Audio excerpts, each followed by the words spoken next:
Columbia Accident Investigation Board, Report Volume 1, August 2003.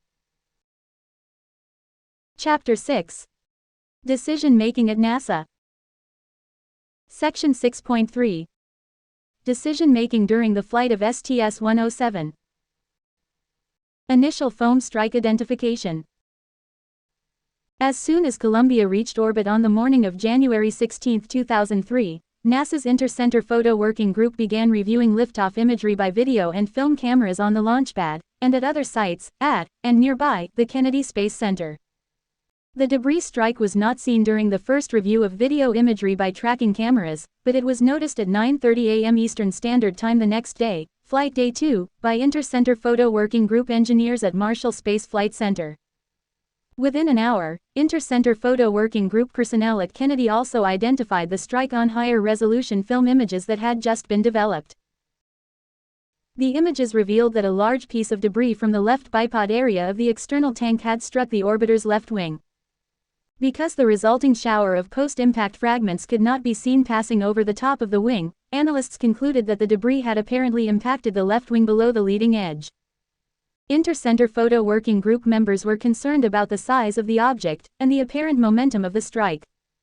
In searching for better views, Inter-Center Photo Working Group members realized that none of the other cameras provided a higher quality view of the impact and the potential damage to the orbiter. Of the dozen ground-based camera sites used to obtain images of the ascent for engineering analyses, each of which has film and video cameras, 5 are designed to track the shuttle from liftoff until it is out of view. Due to expected angle of view and atmospheric limitations, 2 sites did not capture the debris event. Of the remaining 3 sites positioned to see at least a portion of the event, none provided a clear view of the actual debris impact to the wing. The first site lost track of Columbia on ascent, the second site was out of focus, because of an improperly maintained lens, and the third site captured only a view of the upper side of Columbia's left wing. The board notes that camera problems also hindered the Challenger investigation. Over the years, it appears that due to budget and camera team staff cuts, NASA's ability to track ascending shuttles has atrophied, a development that reflects NASA's disregard of the developmental nature of the shuttle's technology. Because they had no sufficiently resolved pictures with which to determine potential damage, and having never seen such a large piece of debris strike the orbiter so late in ascent, Inter-Center Photo Working Group members decided to ask for ground-based imagery of Columbia. Imagery Request 1. To accomplish this, the Inter-Center Photo Working Group's chair, Bob Page, contacted Wayne Hale, the shuttle program manager for launch integration at Kennedy Space Center, to request imagery of Columbia's left wing on orbit. Hale, who agreed to explore the possibility, holds a top-secret clearance and was familiar with the process for requesting military imaging from his experience as a mission control flight director. This would be the first of 3 discrete requests for imagery by a NASA engineer or manager. In addition to these 3 requests, there were, by the board's count, at least 8 missed opportunities where actions may have resulted in the discovery of debris damage. Shortly after confirming the debris hit, Inter-Center Photo Working Group members distributed a Launch Plus 1 Day report, or L+1 report, and digitized clips of the strike, via email throughout the NASA and contractor communities. This report provided an initial view of the foam strike and served as the basis for subsequent decisions and actions. Mission Management's response to the foam strike. As soon as the Inter-Center Working Group report was distributed, engineers and technical managers from NASA, United Space Alliance, and Boeing began responding. Engineers and managers from Kennedy Space Center called engineers and program managers at Johnson Space Center. United Space Alliance and Boeing employees exchanged emails with details of the initial film analysis and the work in progress to determine the result of the impact. Details of the strike, actions taken in response to the impact, and records of telephone conversations were documented in the Mission Control Operational Log. The following section recounts in chronological order many of these exchanges and provides insight into why, in spite of the debris strike's severity, NASA managers ultimately declined to request images of Columbia's left wing on orbit. Flight Day 2, Friday, January 17, 2003.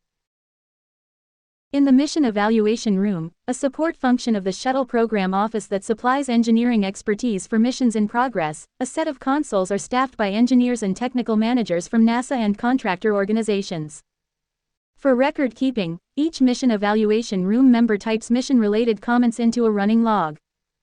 A log entry by a mission evaluation room manager at 10:58 a.m. Central Standard Time noted that the vehicle may have sustained damage from a debris strike.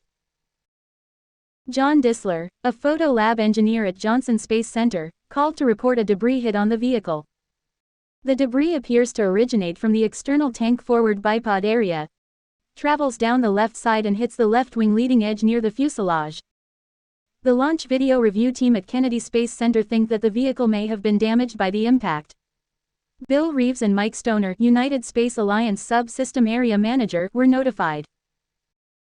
At 3:15 p.m., Bob Page, chair of the Inter-Center Photo Working Group, contacted Wayne Hale, the shuttle program manager for launch integration at Kennedy Space Center, and Lambert Austin, the head of the Space Shuttle Systems Integration at Johnson Space Center, to inform them that Boeing was performing an analysis to determine trajectories, velocities, angles, and energies for the debris impact. Page also stated that photo analysis would continue over the Martin Luther King Jr. holiday weekend, as additional film from tracking cameras was developed. Shortly thereafter, Wayne Hale telephoned Linda Ham, chair of the mission management team, and Ron Dittemore, Space Shuttle Program Manager, to pass along information about the debris strike, and let them know that a formal report would be issued by the end of the day. John Disler, a member of the Inter-Center Photo Working Group, notified the Mission Evaluation Room Manager that a newly formed group of analysts, to be known as the Debris Assessment Team, needed the entire weekend to conduct a more thorough analysis. Meanwhile, early opinions about the resiliency of reinforced carbon-carbon, or RCC, were circulated via email between United Space Alliance technical managers and NASA engineers, which may have contributed to a mindset that foam hitting the RCC was not a concern. Original message. From Mike Stoner. Sent Friday, January 17, 2003, 4:03 p.m. To Warren Woodworth, Bill Reeves. CC James Wilder, Doug White, Barbara Bittner, Donald Blank, Kurt Cooper, Mike Gordon. Subject: regarding STS-107 debris. Just spoke with Calvin and Mike Gordon, RCC Subsystem Manager, about the impact. Basically, the RCC is extremely resilient to impact-type damage. The piece of debris, most likely foam or ice, looked like it most likely impacted the wing leading edge RCC and broke apart. It did not look like a big enough piece to pose any serious threat to the system, and Mike Gordon, the RCC Sub-System Manager, concurs. At T+81 seconds, the piece would not have had enough energy to create a large damage to the RCC wing leading edge system. Plus, they have analysis that says they have a single mission-safe re-entry in case of impact that penetrates the system. As far as the tile go, in the wing leading edge area they are thicker than required, taper in the outer mold line, and can handle a large area of shallow damage, which is what this event most likely would have caused. They have impact data that says the structure would get slightly hotter but still be okay. Mike Stoner, United Space Alliance Thermal Protection System Sub-System Area Manager. Already, by Friday afternoon, shuttle program managers and working engineers had different levels of concern about what the foam strike might have meant. After reviewing available film, Inter-Center Photo Working Group engineers believed the orbiter may have been damaged by the strike. They wanted on-orbit images of Columbia's left wing to confirm their suspicions, and initiated action to obtain them. Boeing and United Space Alliance engineers decided to work through the holiday weekend to analyze the strike. At the same time, high-level managers Ralph Rowe, head of the Shuttle Program Office of Vehicle Engineering, and Bill Reeves, from United Space Alliance, voiced a lower level of concern. It was at this point, before any analysis had started, that shuttle program managers officially shared their belief that the strike posed no safety issues, and that there was no need for a review to be conducted over the weekend. The following is a 4:28 p.m. Mission Evaluation Room Manager log entry. Bill Reeves called, after a meeting with Ralph Rowe, it is confirmed that United Space Alliance and Boeing will not work the debris issue over the weekend, but will wait till Monday when the films are released. The launch commit criteria constraints on ice, the energy and speed of impact at +81 seconds, and the toughness of the RCC, are two main factors for the low concern. Also, analysis supports single mission safe re-entry, for an impact that penetrates the system. The following is a 4:37 p.m. Mission Evaluation Room Manager log entry. Bob Page told Mission Evaluation Room that Kennedy Space Center Thermal Protection System engineers were sent by the United Space Alliance Subsystem Area Manager Woody Woodworth to review the video and films. Indicated that Page had said that Woody had said this was an action from the Mission Evaluation Room to work this issue and a possible early landing on Tuesday. Mission Evaluation Room Manager told Bob that no official action was given by United Space Alliance or Boeing, and they had no concern about landing early. Woody indicated that the Thermal Protection System engineers at Kennedy Space Center have been turned away from reviewing the films. It was stated that the film reviews would not be finished till Monday. The Mission Evaluation Room Manager also wrote, "I also confirmed that there was no rush on this issue, and that it was okay to wait till the film reviews are finished on Monday to do a thermal protection system review." In addition to individual log entries by Mission Evaluation Room members, managers prepared handover notes for delivery from one working shift to the next. Handovers from Shift 1 to 2 on January 17 included the following entry under a problem category. Dissler report, debris impact on port wing edge, appears to have originated at the external tank forward bipod. Foam. If so, it should not be a problem. Video clip will be available on the web soon. We'll look at high-speed film today. Shortly after these entries were made, the deputy manager of Johnson Space Center Shuttle Engineering notified Rodney Rocha, NASA's designated chief engineer for the thermal protection system, of the strike and the approximate debris size. It was Rocha's responsibility to coordinate NASA engineering resources and work with contract engineers at United Space Alliance, who together would form a debris assessment team that would be co-chaired by United Space Alliance engineering manager Pam Madera. The United Space Alliance deputy manager of shuttle engineering signaled that the debris strike was initially classified as out of family, and therefore of greater concern than previous debris strikes. At about the same time, the Inter-Center Photo Working Group's L+1 report, containing both video clips and still images of the debris strike, was emailed to engineers and technical managers both inside and outside of NASA. Engineering coordination at NASA and United Space Alliance. After United Space Alliance became contractually responsible for most aspects of shuttle operations, NASA developed procedures to ensure that its own engineering expertise was coordinated with that of contractors for any out-of-family issue. In the case of the foam strike on STS-107, which was classified as out-of-family, clearly defined written guidance led United Space Alliance technical managers to liaise with their NASA counterparts. Once NASA managers were officially notified of the foam strike classification, and NASA engineers joined their contractor peers in an early analysis, the resultant group should, according to standing procedures, become a Mission Evaluation Room Tiger team. Tiger teams have clearly defined roles and responsibilities. Instead, the group of analysts came to be called a debris assessment team. While they were the right group of engineers working the problem at the right time, by not being classified as a Tiger team, they did not fall under the shuttle program procedures described in Tiger team checklists, and as a result were not owned, or led, by shuttle program managers. This left the debris assessment team in a kind of organizational limbo, with no guidance except the date by which program managers expected to hear their results, January 24. Flight days 3 and 4, Saturday and Sunday, January 18 and 19, 2003. Though senior United Space Alliance manager Bill Reeves had told Mission Evaluation Room personnel that the debris problem would not be worked over the holiday weekend, engineers from Boeing did in fact work through the weekend.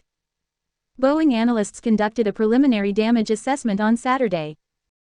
Using video and photo images, they generated two estimates of possible debris size, 20 inches by 20 inches by 2 inches, and 20 inches by 16 inches by 6 inches, and determined that the debris was traveling at an approximately 750 feet per second, or 511 miles per hour, when it struck the orbiter at an estimated impact angle of less than 20 degrees. These estimates later proved remarkably accurate. To calculate the damage that might result from such a strike, the analysts turned to a Boeing mathematical modeling tool called Crater, that uses a specially developed algorithm to predict the depth of a thermal protection system tile to which debris will penetrate. This algorithm, suitable for estimating small debris impacts on the order of 3 cubic inches, had been calibrated by the results of foam, ice, and metal debris impact testing. A similar crater-like algorithm was also developed, and validated with test results, to assess the damage caused by ice projectiles impacting the RCC leading-edge panels. These tests showed that within certain limits, the crater algorithm predicted more severe damage than was observed. This led engineers to classify crater as a conservative tool, one that predicts more damage than will actually occur. Until STS-107, crater was normally used only to predict whether small debris, usually ice on the external tank, would pose a threat to the orbiter during launch. The use of crater to assess the damage caused by foam during the launch of STS-107 was the first use of the model while a mission was on orbit. Also of note is that engineers used crater during STS-107 to analyze a piece of debris that was at maximum 640 times larger in volume than the pieces of debris used to calibrate and validate the crater model. The board's best estimate is that it actually was 400 times larger. Therefore, the use of crater in this new and very different situation compromised NASA's ability to accurately predict debris damage in ways that debris assessment team engineers did not fully comprehend. Over the weekend, an engineer certified by Boeing to use crater entered the two estimated debris dimensions, the estimated debris velocity and the estimated angle of impact. The engineer had received formal training on crater from senior Houston-based Boeing engineering staff, but he had only used the program twice before, and had reservations about using it to model the piece of foam debris that struck Columbia. The engineer did not consult with more experienced engineers from Boeing's Huntington Beach, California facility, who up until the time of STS-107 had performed or overseen crater analysis. Boeing completed the transfer of responsibilities for crater analysis from its Huntington Beach engineers to its Houston office in January 2003.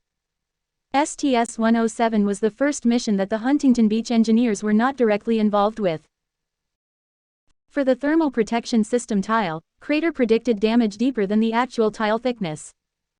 This seemingly alarming result suggested that the debris that struck Columbia would have exposed the orbiter's underlying aluminum airframe to extreme temperatures, resulting in a possible burn-through during re-entry.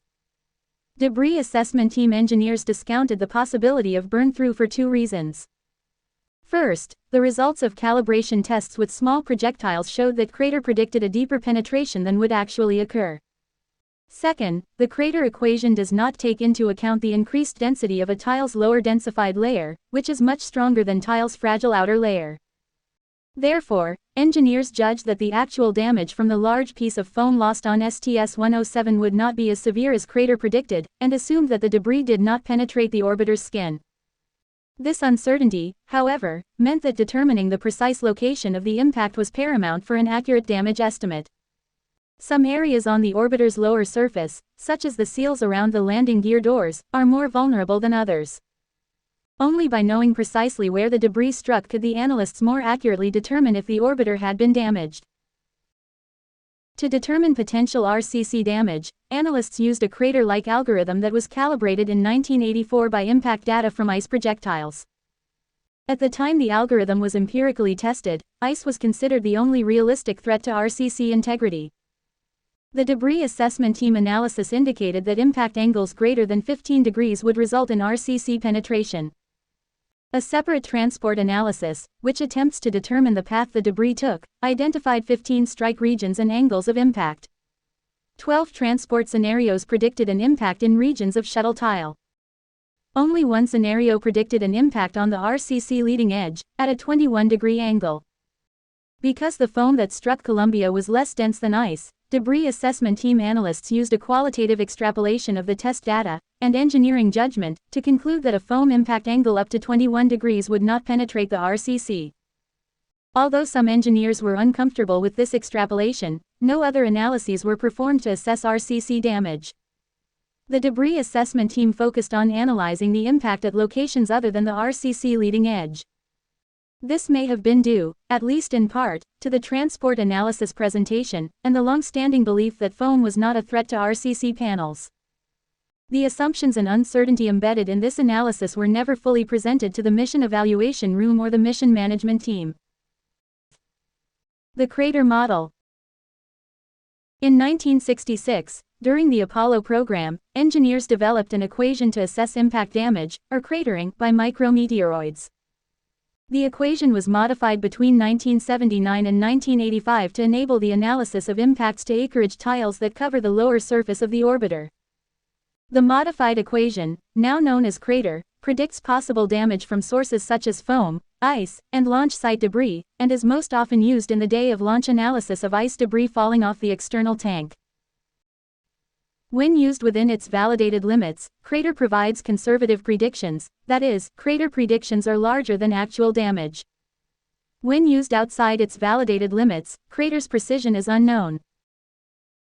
Crater has been correlated to actual impact data using results from several tests.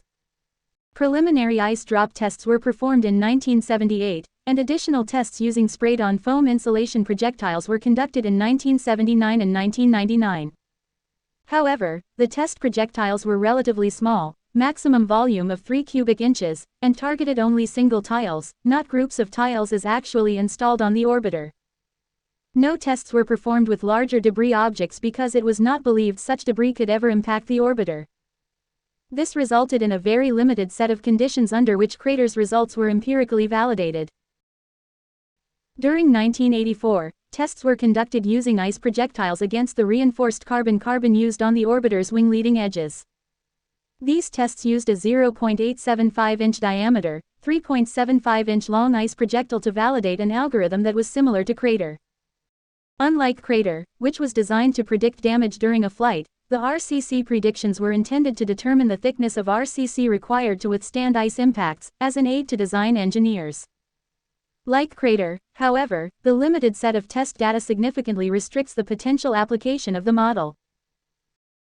Other damage assessment methods available today, such as hydrodynamic structural codes, like DYNA, are able to analyze a larger set of projectile sizes and materials than crater. Boeing and NASA did not currently sanction these finite element codes because of the time required to correlate their results in order to use the models effectively. Although crater was designed, and certified, for a very limited set of impact events, the results from crater simulations can be generated quickly. During STS-107, this led to crater being used to model an event that was well outside the parameters against which it had been empirically validated. Many of the STS-107 debris characteristics were orders of magnitude outside the validated envelope. For instance, while crater had been designed and validated for projectiles up to 3 cubic inches in volume, the initial STS-107 analysis estimated the piece of debris at 1200 cubic inches, 400 times larger. RCC panels 1 to 11 are not visible from inside the orbiter. Since Columbia did not have a manipulator arm for STS-107, it would have been necessary for an astronaut to take a spacewalk to visibly inspect the inboard leading edge of the wing.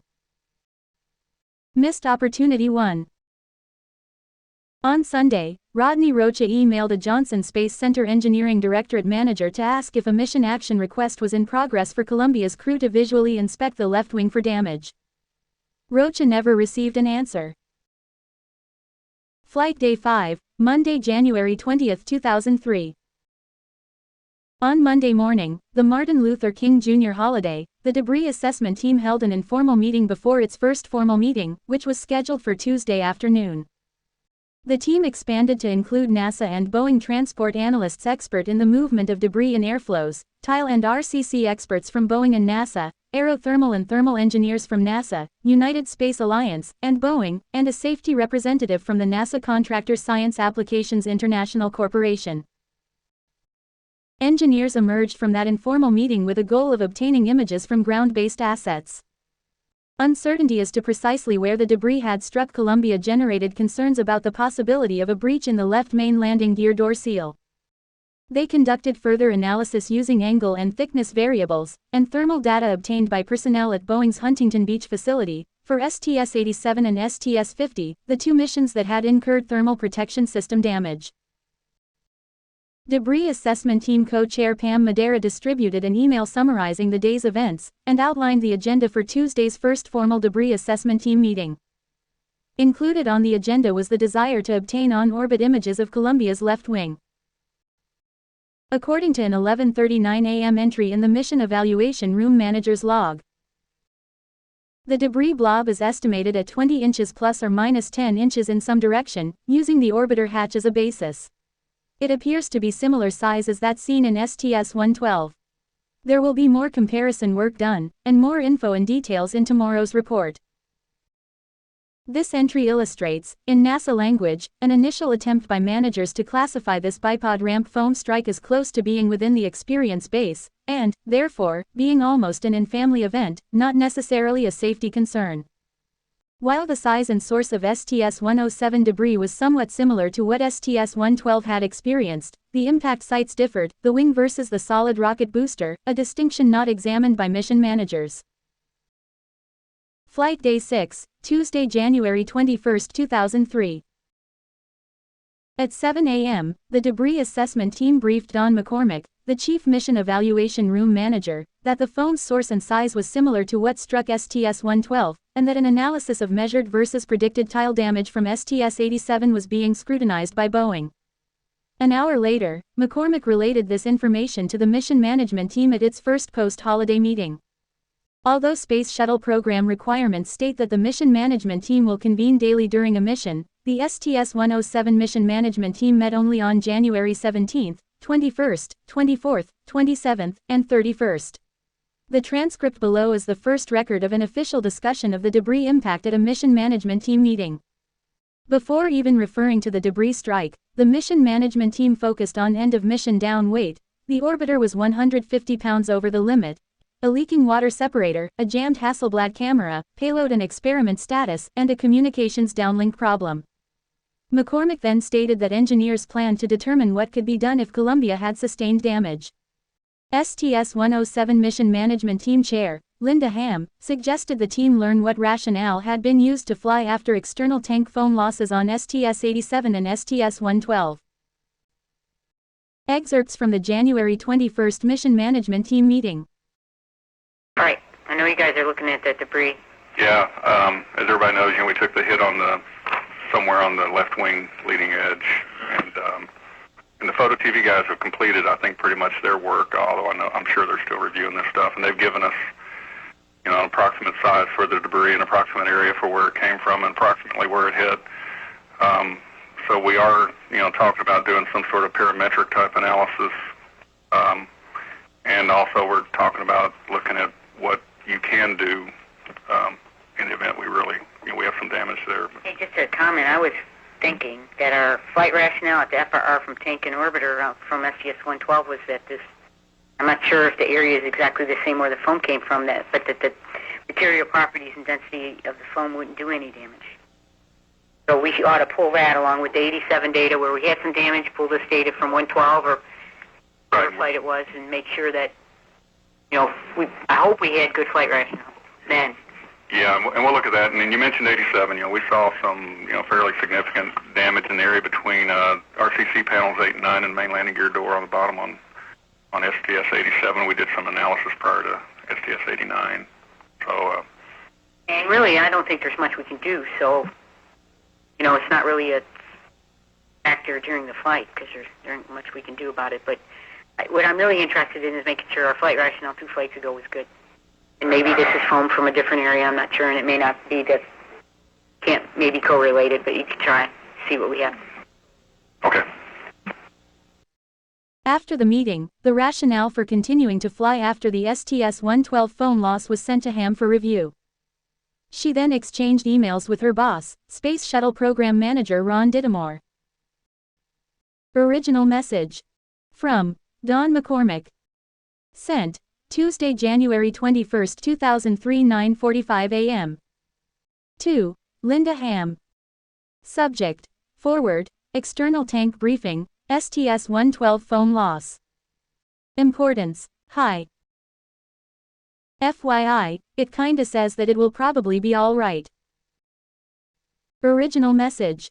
From Linda Ham. Sent Tuesday, January 21, 2003, 11:14 a.m. To Ron Dittemore. Subject: Forward, External Tank Briefing, STS-112 foam loss. You probably cannot open the attachment. But the external tank rationale for flight for the STS-112 loss of foam was lousy.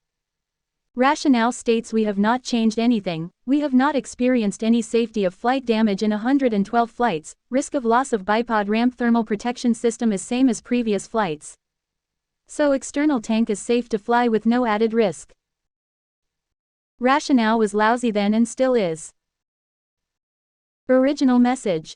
From Ron Dittemore. Sent Wednesday, January 22, 2003, 9:14 a.m. To Linda Ham. Subject: regarding external tank briefing, STS-112 foam loss. You remember the briefing. Jerry did it and had to go out and say that the hazard report had not changed and that the risk had not changed. But it is worth looking at again. Ham's focus on examining the rationale for continuing to fly after the foam problems with STS-87 and STS-112 indicates that her attention had already shifted from the threat the foam posed to STS-107 to the downstream implications of the foam strike. Ham was due to serve, along with Wayne Hale, as the launch integration manager for the next mission, STS-114. If the shuttle program's rationale to fly with foam loss was found to be flawed, STS-114, due to be launched in about a month, would have to be delayed per NASA rules that require serious problems to be resolved before the next flight. An STS-114 delay could in turn delay completion of the International Space Station's Node 2, which was a high-priority goal for NASA managers. During this same mission management team meeting, the Space Shuttle Integration Office's Lambert Austin reported that engineers were reviewing long-range tracking film, and that the foam debris that appeared to hit the left wing leading edge may have come from the bipod area of the external tank. Austin said that the engineering directorate would continue to run analyses and compare this foam loss to that of STS-112. Austin also said that after STS-107 landed, engineers were anxious to see the crew filmed footage of external tank separation that might show the bipod ramp, and therefore could be checked for missing foam. Missed opportunity 2. Reviews of flight deck footage confirm that on flight day 1, mission specialist David Brown filmed parts of the external tank separation with a Sony PD-100 camcorder, and payload commander Mike Anderson photographed it with a Nikon F5 camera with a 400mm lens. Brown later downlinked 35 seconds of this video to the ground as part of his flight day 1 mission summary, but the bipod ramp area had rotated out of view, so no evidence of missing foam was seen when this footage was reviewed during the mission. However, after the Inter-Center Photo Working Group caught the debris strike on January 17, ground personnel failed to ask Brown if he had additional footage of external tank separation. Based on how crews are trained to film external tank separation, the board concludes Brown did in fact have more film than the 35 seconds he downlinked. Such footage may have confirmed that foam was missing from the bipod ramp area or could have identified other areas of missing foam. Austin's mention of the crew's filming of external tank separation should have prompted someone at the meeting to ask Brown if he had more external tank separation film, and if so, to downlink it immediately. Flight Director Steve Stitch discussed the debris strike with Phil Engelhoff, a member of the Mission Operations Directorate, after Engelhoff returned from the mission management team meeting. As written in a timeline Stitch composed after the accident, the conversation included the following. Phil said the Space Shuttle program community is not concerned and that Orbiter Project is analyzing ascent debris, relayed that there had been no direction for Mission Operations Directorate, or Mission Control, to ask Department of Defense for any photography of possible damaged tiles. No direction for Department of Defense photography seems to refer to either a previous discussion of photography with mission managers or an expectation of future activity. Since the interagency agreement on imaging support stated that the flight dynamics officer is responsible for initiating such a request, Engelhoff's comments demonstrates that an informal chain of command, in which the Mission Operations Directorate figures prominently, was at work. About an hour later, Calvin Schomburg, a Johnson Space Center engineer with close connections to shuttle management, sent the following email to other Johnson engineering managers. Original message. From Calvin Schomburg. Sent Tuesday, January 21, 2003, 9:26 a.m. To Paul Schack, Joyce Serial Grush, Dave Hamilton. Subject. Forward.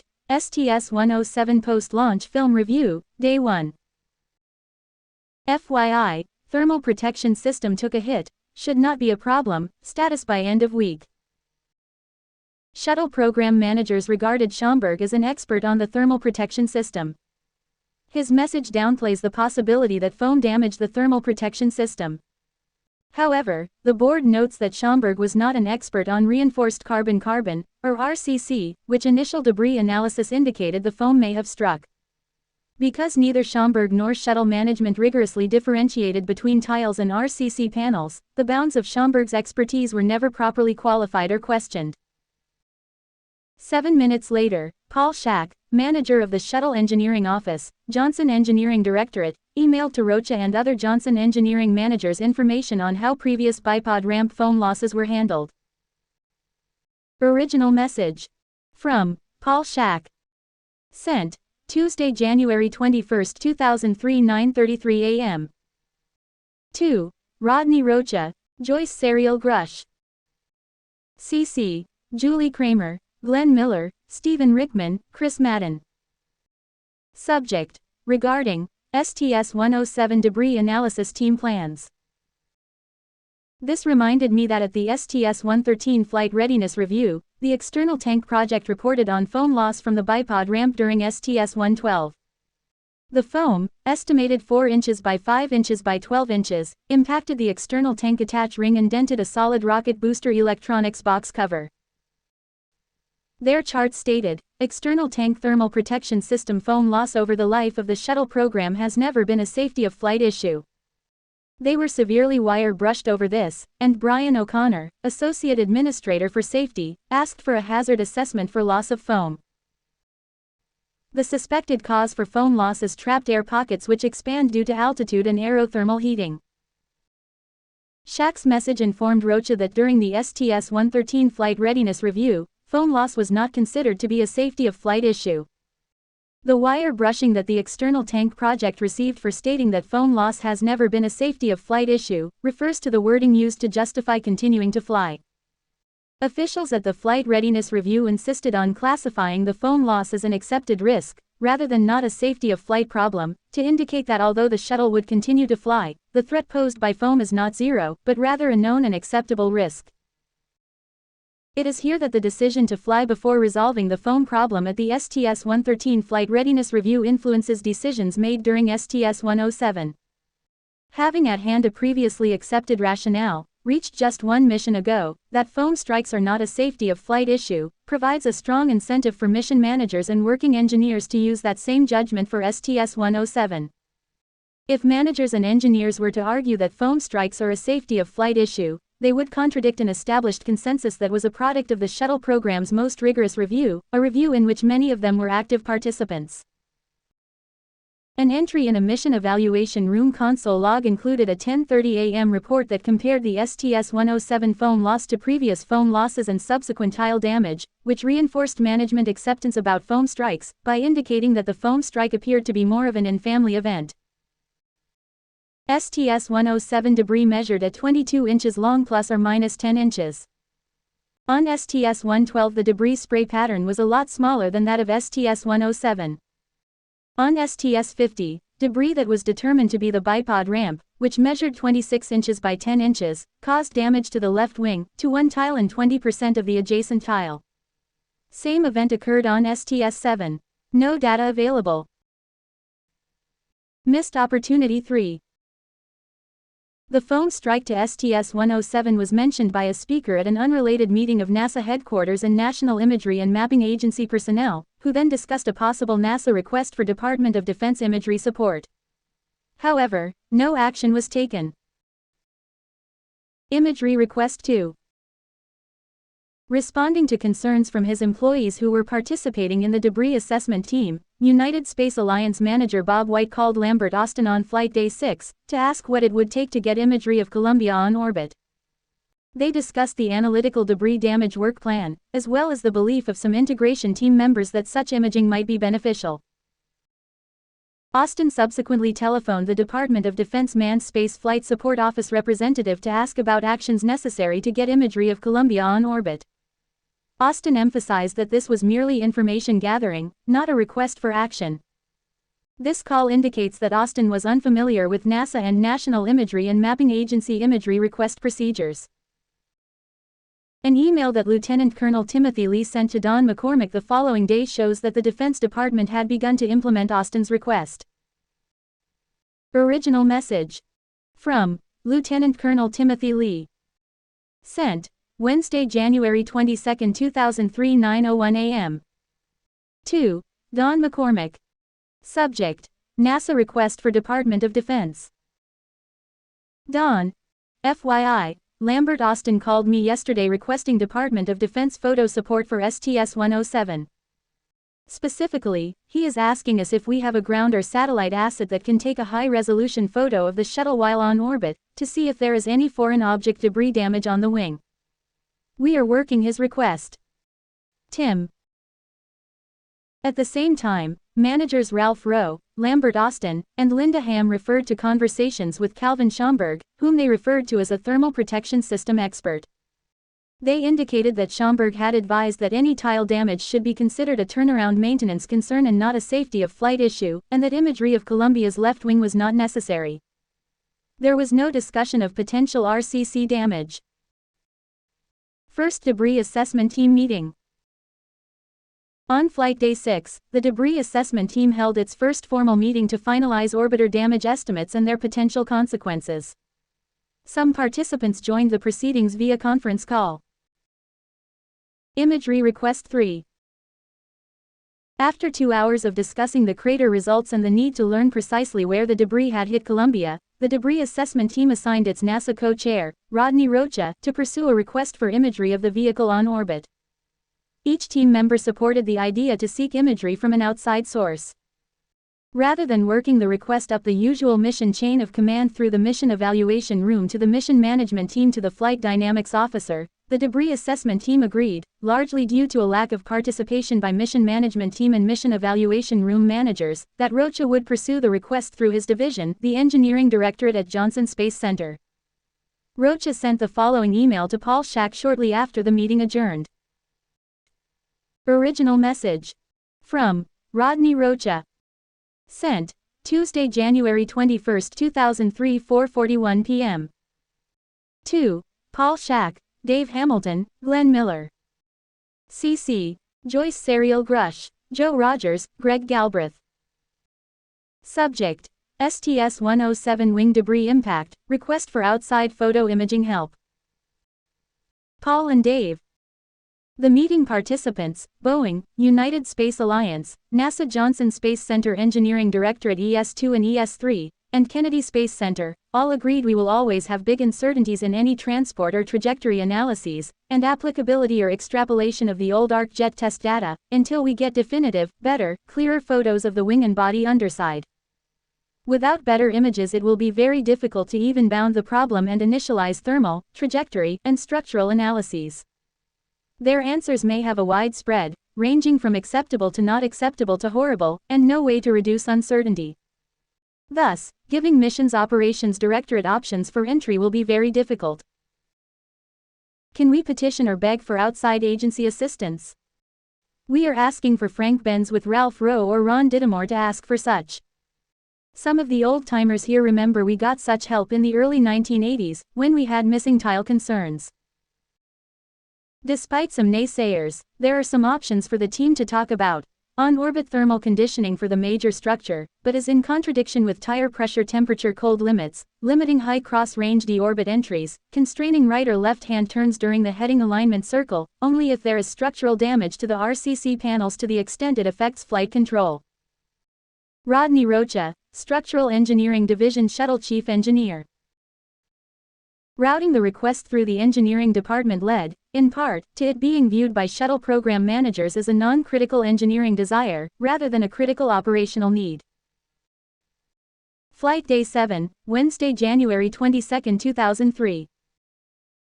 Conversations and log entries on Flight Day 7 document how 3 requests for images, Bob Page to Wayne Hale, Bob White to Lambert Austin, and Rodney Rocha to Paul Schack, were ultimately dismissed by the mission management team, and how the order to halt those requests was then interpreted by the debris assessment team as a direct and final denial of their request for imagery.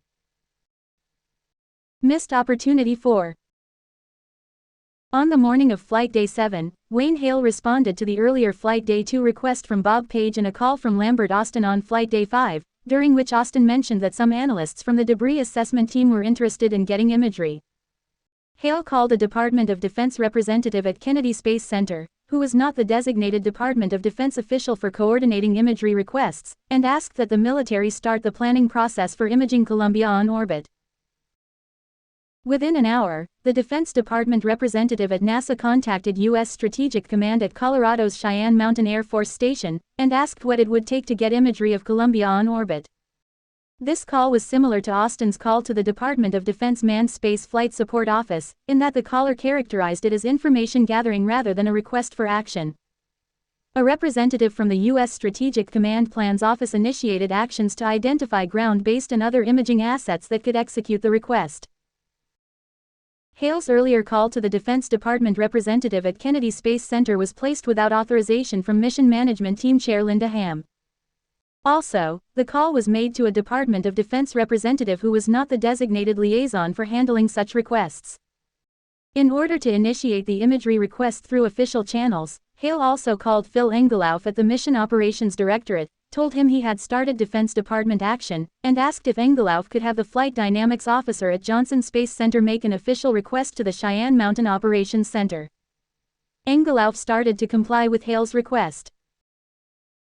After the Department of Defense representatives were called, Lambert Austin telephoned Linda Ham to inform her about the imagery requests that he and Hale had initiated. Austin also told Wayne Hale that he had asked Lieutenant Colonel Lee at the Department of Defense Manned Space Flight Support Office about what actions were necessary to get on-orbit imagery. Missed opportunities 5 and 6. Mike Card, a NASA headquarters manager from the Safety and Mission Assurance Office, called Mark Erminger at the Johnson Space Center Safety and Mission Assurance for Shuttle Safety Program, and Brian O'Connor, Associate Administrator for Safety and Mission Assurance, to discuss a potential Department of Defense imaging request. Erminger said that he was told this was an in-family event. O'Connor stated he would defer to shuttle management in handling such a request. Despite 2 safety officials being contacted, one of whom was NASA's highest-ranking safety official, safety personnel took no actions to obtain imagery. The following is an 8:09 a.m. entry in the Mission Evaluation Room console log. We received a visit from Mission Manager Vanessa Ellerb and Flight Director Office Phil Engelhoff regarding 2 items. 1. The Mission Management Team's action item to the Mission Evaluation Room to determine the impacts to the vehicle's 150 pounds of additional weight, and 2. Mr. Engelhoff wants to know who is requesting the Air Force to look at the vehicle. Cancellation of the request for imagery. At 8:30 a.m., the NASA Department of Defense Liaison Officer called U.S. Strategic Command and canceled the request for imagery. The reason given for the cancellation was that NASA had identified its own in-house resources and no longer needed the military's help. The NASA request to the Department of Defense to prepare to image Columbia on orbit was both made and rescinded within 90 minutes. The board has determined that the following sequence of events likely occurred within that 90-minute period. Linda Ham asked Lambert Austin if he knew who was requesting the imagery. After admitting his participation in helping to make the imagery request outside the official chain of command and without first gaining Ham's permission, Austin referred to his conversation with United Space Alliance Shuttle Integration Manager Bob White on Flight Day 6, in which White had asked Austin, in response to White's debris assessment team employee concerns, what it would take to get orbiter imagery. Even though Austin had already informed Ham of the request for imagery, Ham later called Mission Management Team members Ralph Rowe, manager of the Space Shuttle Vehicle Engineering Office, Lauren Shriver, United Space Alliance Deputy Program Manager for Shuttle, and David Moyer, the on-duty Mission Evaluation Room Manager, to determine the origin of the request, and to confirm that there was a requirement for a request. Ham also asked Flight Director Phil Engelhoff if he had a requirement for imagery of Columbia's left wing. These individuals all stated that they had not requested imagery, were not aware of any official requests for imagery, and could not identify a requirement for imagery. Linda Ham later told several individuals that nobody had a requirement for imagery. What started as a request by the Inter-Center Photo Working Group to seek outside help in obtaining images on Flight Day 2 in anticipation of analysts' needs, had become by Flight Day 6 an actual engineering request by members of the debris assessment team, made informally through Bob White to Lambert Austin, and formally in Rodney Rocha's email to Paul Schack. These requests had then caused Lambert Austin and Wayne Hale to contact Department of Defense representatives. When Ham officially terminated the actions that the Department of Defense had begun, she effectively terminated both the Inter-Center Photo Working Group request and the Debris Assessment Team request. While Ham has publicly stated she did not know of the Debris Assessment Team members' desire for imagery, she never asked them directly if the request was theirs, even though they were the team analyzing the foam strike. Also on Flight Day 7, Ham raised concerns that the extra time spent maneuvering Columbia to make the left wing visible for imaging would unduly impact the mission schedule. For example, science experiments would have to stop while the imagery was taken. According to personal notes obtained by the board, Linda Ham said it was no longer being pursued, since even if we saw something, we could not do anything about it. The program did not want to spend the resources. Shuttle managers, including Ham, also said they were looking for very small areas on the orbiter, and that past imagery resolution was not very good. The board notes that no individuals in the STS-107 operational chain of command had the security clearance necessary to know about national imaging capabilities.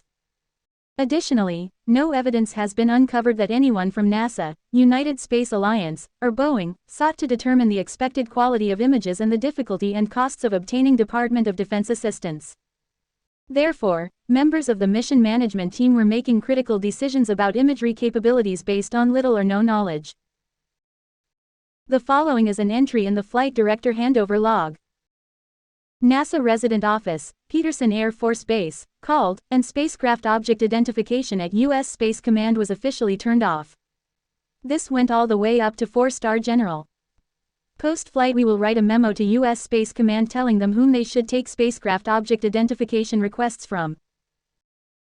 After canceling the Department of Defense imagery request, Linda Ham continued to explore whether foam strikes posed a safety of flight issue.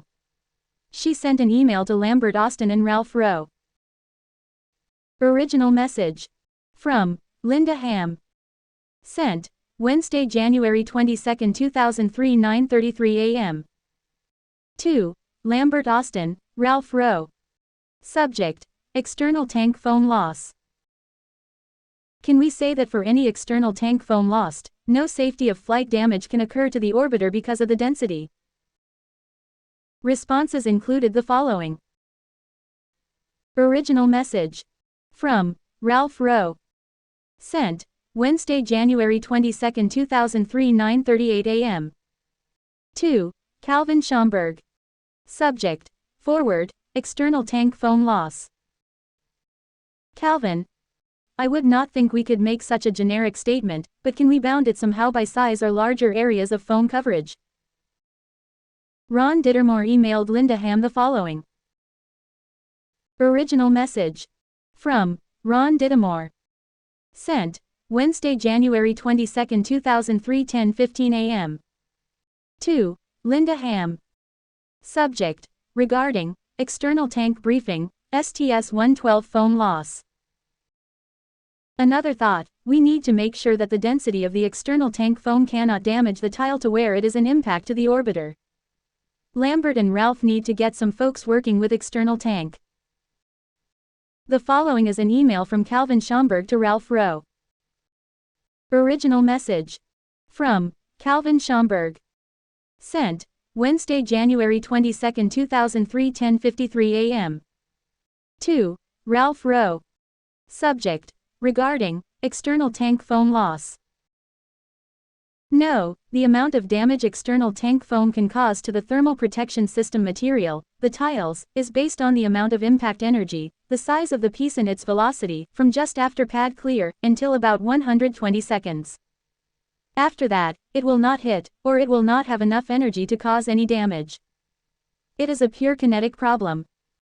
There is a size that can cause enough damage to a tile that enough of the material is lost that we could burn a hole through the skin and have a bad day. Loss of vehicle and crew, about 200 to 400 tile locations out of the 23,000 on the lower surface. The foam usually fails in small popcorn pieces, that is why it is vented, to make small hits. The 2 or 3 times we have been hit with a piece as large as the one on this flight, We got a gouge about 8 to 10 inches long, about 2 inches wide, and 3/4 to an inch deep across 2 or 3 tiles. That is what I expect this time, nothing worse. If that is all we get, we have no problem, we'll have to replace a couple of tiles but nothing else. The following is a response from Lambert Austin to Linda Ham. Original message. From Lambert Austin. Sent Wednesday, January 22, 2003, 3:22 p.m. To Linda Ham. CC Rodney Wallace, Don Noah. Subject: regarding external tank foam loss. No. I will cover some of the pertinent rationale. There could be more if I spent more time thinking about it. Recall this issue has been discussed from time to time since the inception of the basic no debris requirement in Volume 10, and at each review, the Space Shuttle program has concluded that it is not possible to preclude a potential catastrophic event as a result of debris impact damage to the flight elements. As regards the orbiter, both windows and tiles are areas of concern. You can talk to Cal Schomburg and he will verify the many times we have covered this in Space Shuttle program reviews.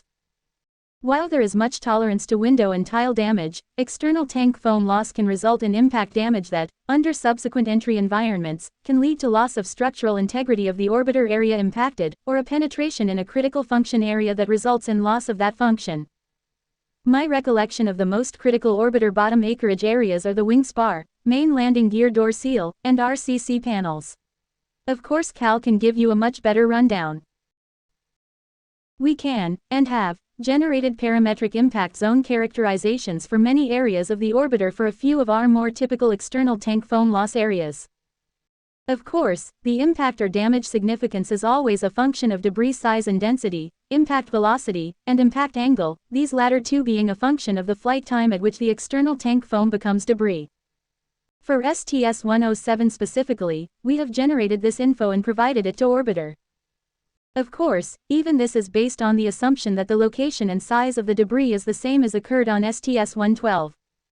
This cannot be verified until we receive the onboard external tank separation photo evidence post-orbiter landing. We are requesting that this be expedited. I have the STS-107 orbiter impact map based on the assumptions noted herein being sent down to you. Rod is in a review with Orbiter on this info right now. The board notes that these email exchanges indicate that senior mission management team managers, including the shuttle program manager, mission management team chair, head of Space Shuttle Systems Integration, and a shuttle tile expert, correctly identified the technical bounds of the foam strike problem and its potential seriousness. Mission managers understood that the relevant question was not whether foam posed a safety of flight issue. It did, but rather whether the observed foam strike contained sufficient kinetic energy to cause damage that could lead to a burn-through. Here, all the key managers were asking the right question and admitting the danger. They even identified RCC as a critical impact zone. Yet little follow-through occurred with either the request for imagery or the debris assessment team analysis. A mission evaluation room log entry at 10:37 a.m. records the decision not to seek imaging of Columbia's left wing. Lauren Shriver, United Space Alliance Program Manager, Linda Ham, NASA Manager, Program Integration, and Ralph Rowe from NASA Space Shuttle Vehicle Engineering Office, have stated that there is no need for the Air Force to take a look at the vehicle. At 11:22 a.m., Debris Assessment Team Co-Chair Pam Madera sent an email to team members setting the agenda for the team's second formal meeting that afternoon, that included discussion on need or rationale for mandatory viewing of damage site, all. Earlier email agenda wording did not include the phrasing, need or rationale for mandatory, as listed here, which indicates that Madera knew of management's decision to not seek images of Columbia's left wing, and anticipated having to articulate a mandatory rationale to reverse that decision. In fact, a United Space Alliance manager had informed Madera that imagery would be sought only if the request was a mandatory need. 23 minutes later, an email from Paul Schack to Rodney Rocha, who the day before had carried forward the debris assessment team's request for imaging, stated the following. FYI, according to the Mission Evaluation Room, Ralph Rowe has told Program that Orbiter is not requesting any outside imaging help. Earlier that morning, Ralph Rowe's deputy manager, Trish Petit, had separate conversations with Paul Schack and tile expert Calvin Schomburg. In those conversations, Petit noted that an analysis of potential damage was in progress, and they should wait to see what the analysis showed before asking for imagery. Schomburg, though aware of the debris assessment team's request for imaging, told Schack and Petit that he believed on-orbit imaging of potentially damaged areas was not necessary. As the morning wore on, debris assessment team engineers, shuttle program management, and other NASA personnel exchanged emails.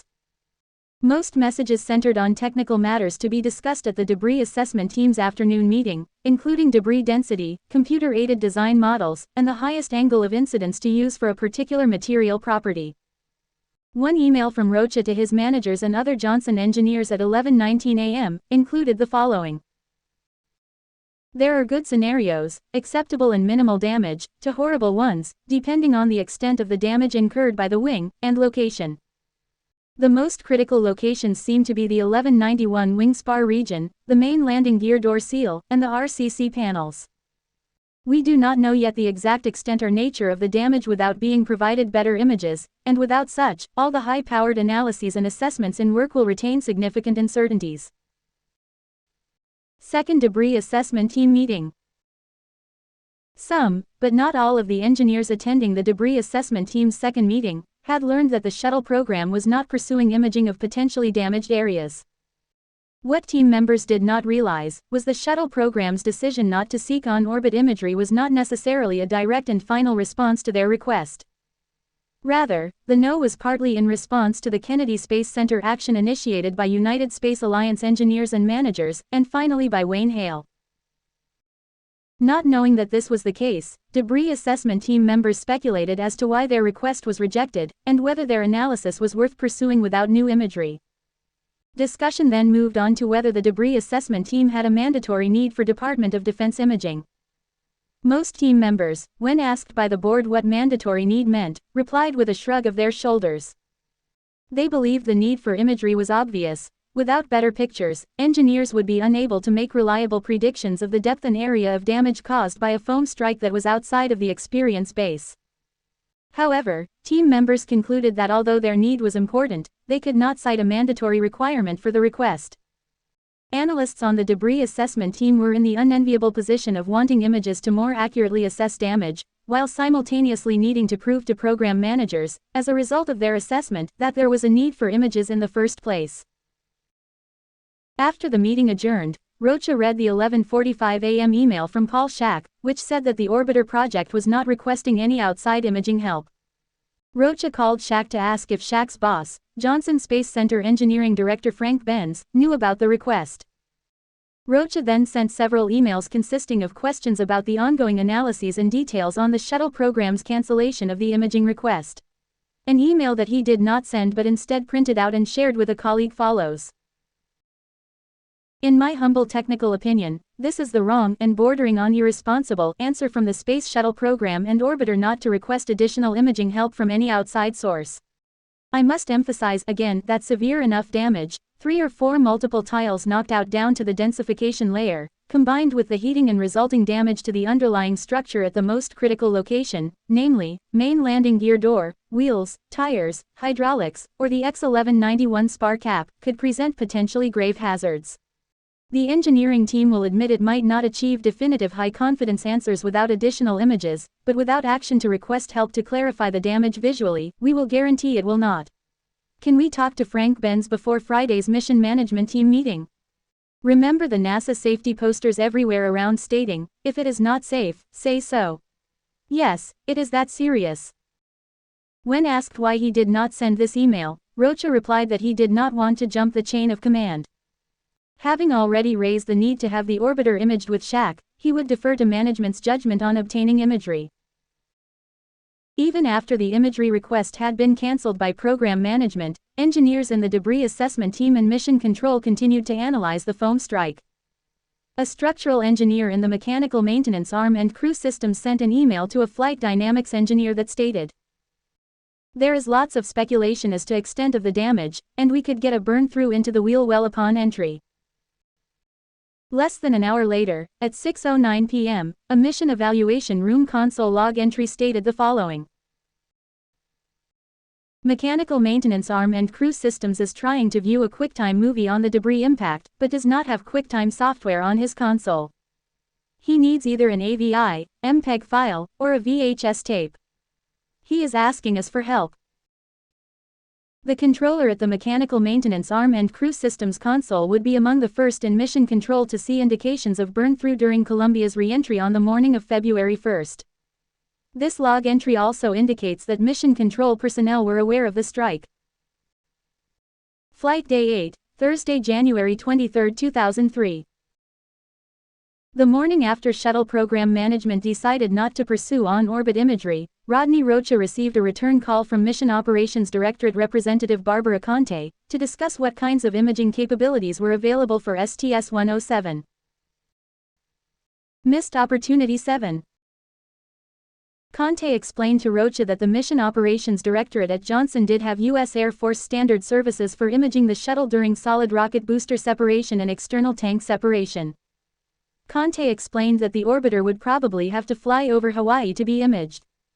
The board notes that this statement illustrates an unfamiliarity with national imaging assets. Hawaii is only one of many sites where relevant assets are based. Conte asked Rocha if he wanted her to pursue such a request through Missions Operations Directorate channels. Rocha said no, because he believed program managers would still have to support such a request. Since they had already decided that imaging of potentially damaged areas was not necessary, Rocha thought it unlikely that the debris assessment team could convince them otherwise without definitive data. Later that day, Conte and another Mission Operations Directorate representative were attending an unrelated meeting with Leroy Kane, the STS-107 Ascent and Entry Flight Director. At that meeting, they conveyed Rocha's concern to Kane and offered to help with obtaining imaging. After checking with Phil Engelhoff, Kane distributed the following email. Original message. From Leroy Kane. Sent, Thursday, January 23, 2003, 12:07 p.m. To Richard Jones, Greg Oliver, Barbara Conte. CC, Phil Engelhoff, Brian Austin, Kelly Beck, Jeff Hanley, Steve Stitch. Subject: Help with debris hit. The Space Shuttle program was asked directly if they had any interest or desire in requesting resources outside of NASA to view the orbiter, referring to the wing leading edge debris concern. They said, no. After talking to Phil, I consider it to be a dead issue. Also on Flight Day 8, Debris Assessment Team engineers presented their final debris trajectory estimates to their NASA, United Space Alliance, and Boeing managers. These estimates formed the basis for predicting the orbiter's damaged areas as well as the extent of damage, which in turn determined the ultimate threat to the orbiter during re-entry. Mission control personnel thought they should tell Commander Rick Husband and pilot William McCool about the debris strike, not because they thought that it was worthy of the crew's attention, but because the crew might be asked about it in an upcoming media interview. Flight Director Steve Stitch sent the following email to Husband and McCool, and copied other flight directors. Original message. From Steve Stitch. Sent, Thursday, January 23, 2003, 11:13 p.m. To Commander, Pilot. CC, Kelly Beck, Phil Engelhoff, Leroy Kane, Jeff Hanley, Brian Austin. Subject: Info, Possible Public Affairs Officer Event Question. Rick and Willie. You guys are doing a fantastic job staying on the timeline and accomplishing great science. Keep up the good work, and let us know if there is anything that we can do better from a Mission Control Center or Payload Operations Control Center standpoint. There is one item that I would like to make you aware of for the upcoming Public Affairs Officer event on Blue Flight Day 10, and for future Public Affairs Officer events later in the mission. This item is not even worth mentioning other than wanting to make sure that you are not surprised by it in a question from a reporter. During ascent at approximately 80 seconds, photo analysis shows that some debris from the area of the Y external tank bipod attach point came loose, and subsequently impacted the orbiter left wing, in the area of transition from chine to main wing, creating a shower of smaller particles. The impact appears to be totally on the lower surface, and no particles are seen to traverse over the upper surface of the wing. Experts have reviewed the high-speed photography, and there is no concern for RCC or tile damage. We have seen this same phenomenon on several other flights, and there is absolutely no concern for entry. That is all for now. It is a pleasure working with you every day. This email was followed by another to the crew with an attachment of the video showing the debris impact. Husband acknowledged receipt of these messages. Later, a NASA liaison to U.S. Strategic Command sent an email thanking personnel for the prompt response to the imagery request. The email asked that they help NASA observe official channels for this type of support in the future. Excerpts from this message follow.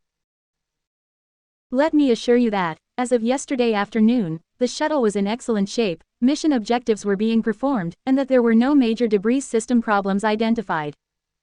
The request that you received was based on a piece of debris, most likely ice or insulation from the external tank, that came off shortly after launch and hit the underside of the vehicle. Even though this is not a common occurrence, it is something that has happened before and is not considered to be a major problem. The one problem that this has identified is the need for some additional coordination within NASA to assure that when a request is made, it is done through the official channels. The NASA and U.S. Strategic Command Memorandum of Agreement identifies the need for this type of support, and that it will be provided by U.S. Strategic Command. Procedures have been long established that identifies the Flight Dynamics Officer for the shuttle, and the Trajectory Operations Officer for the International Space Station, as the points of contact to work these issues with the personnel in Cheyenne Mountain. One of the primary purposes for this chain is to make sure that requests like this one do not slip through the system, and spin the community up about potential problems that have not been fully vetted through the proper channels.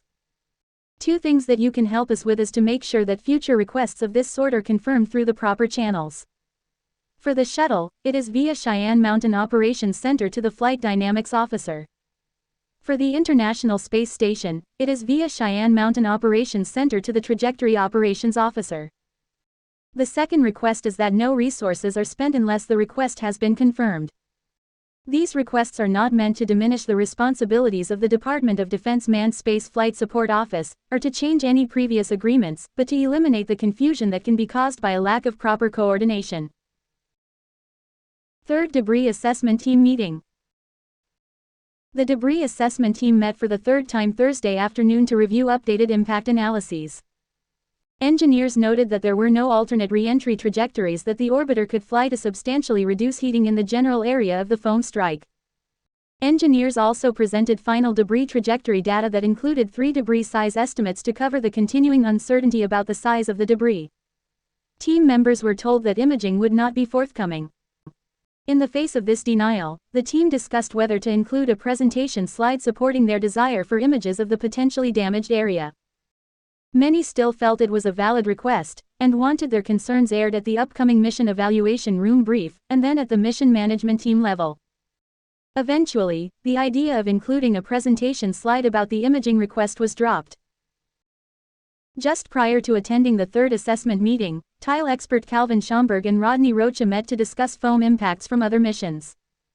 Schomburg implied that the STS-107 foam impact was in the orbiter's experience base and represented only a maintenance issue. Rocha disagreed and argued about the potential for burn-through on re-entry. Calvin Schomburg stated a belief that if there was severe damage to the tiles, nothing could be done. Both then joined the meeting already in progress. According to Boeing analysts who were members of the debris assessment team, Schomburg called to ask about their rationale for pursuing imagery. The Boeing analysts told him that something the size of a large cooler had hit the orbiter at 500 miles per hour. Pressed for additional reasons and not fully understanding why their original justification was insufficient, the analysts said that at least they would know what happened if something were to go terribly wrong. The Boeing analysts next asked why they were working so hard analyzing potential damage areas if shuttle program management believed the damage was minor and that no safety of flight issues existed. Schomburg replied that the analysts were new and would learn from this exercise. Flight Day 9, Friday, January 24, 2003. At 7 a.m., Boeing and United Space Alliance contract personnel presented the debris assessment team's findings to Don McCormick, the mission evaluation room manager. In yet another signal that working engineers and mission personnel shared a high level of concern for Columbia's condition, so many engineers crowded the briefing room that it was standing room only, with people lining the hallway.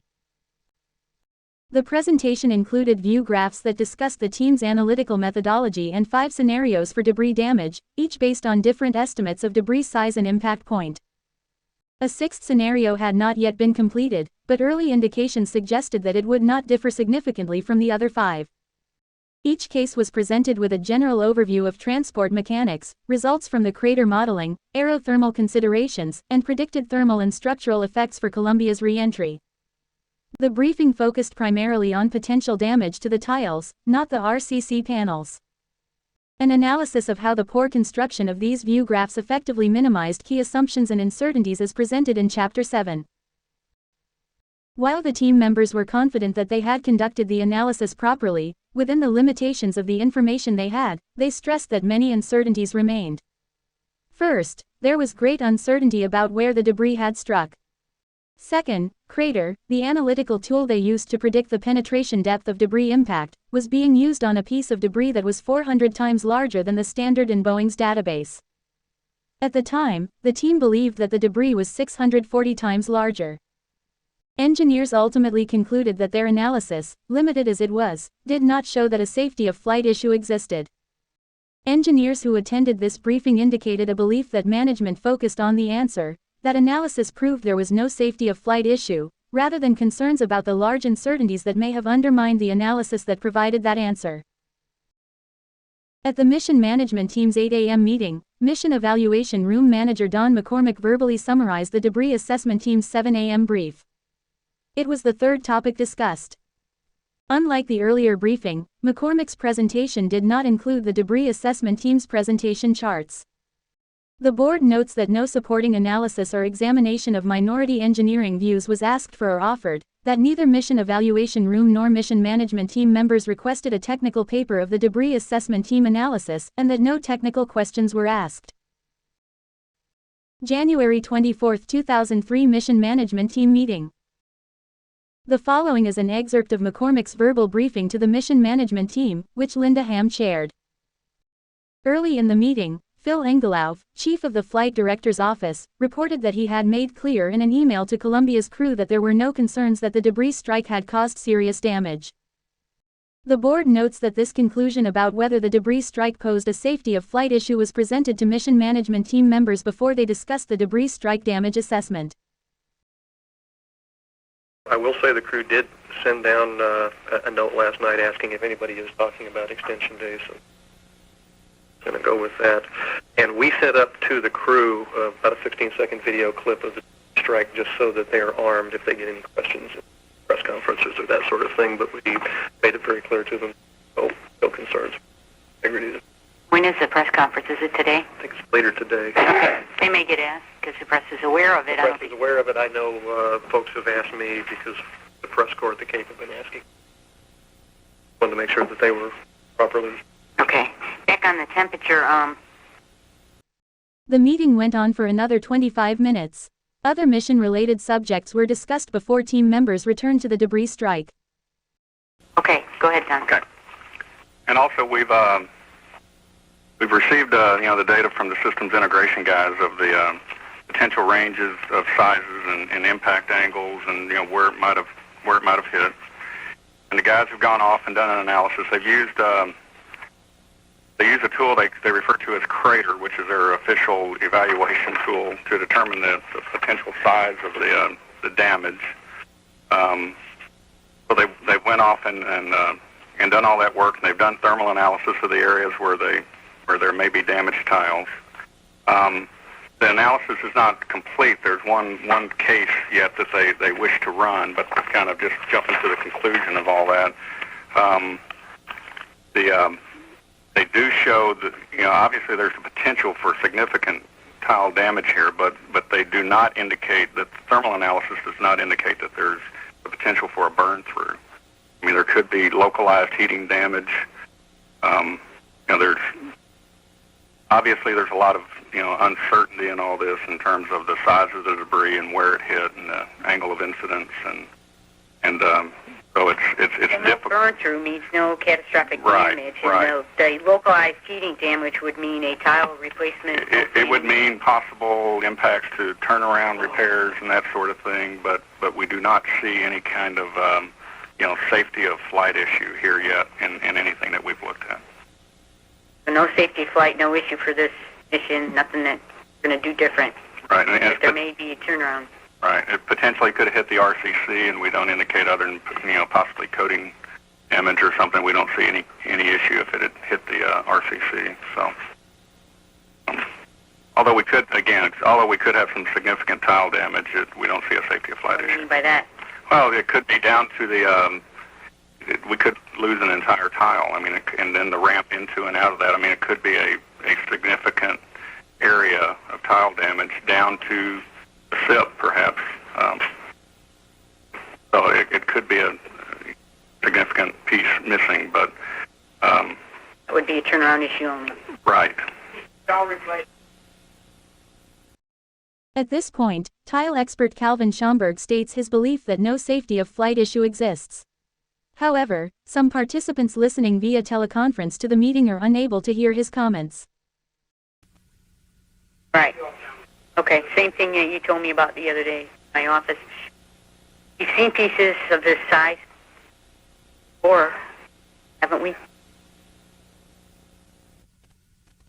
Hey, Linda, we're missing part of that conversation. Right. Linda, we can't hear the speaker.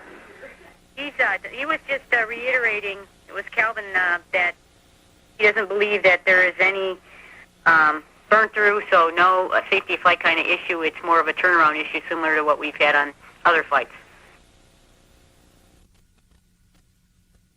That's it? All right, any questions on that? The board notes that when the official minutes of the January 24th mission management team were produced and distributed, there was no mention of the debris strike. These minutes were approved and signed by Frank Moreno, STS-107 Lead Payload Integration Manager, and Linda Ham.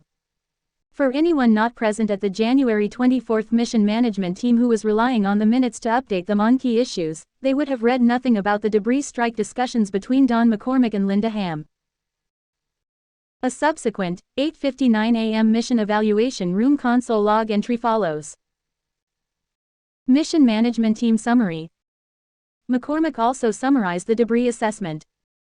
Bottom line is that there appears to be no safety of flight issue, but good chance of turnaround impact to repair tile damage. Flight day 10 through 16, Saturday through Friday, January 25 through 31, 2003.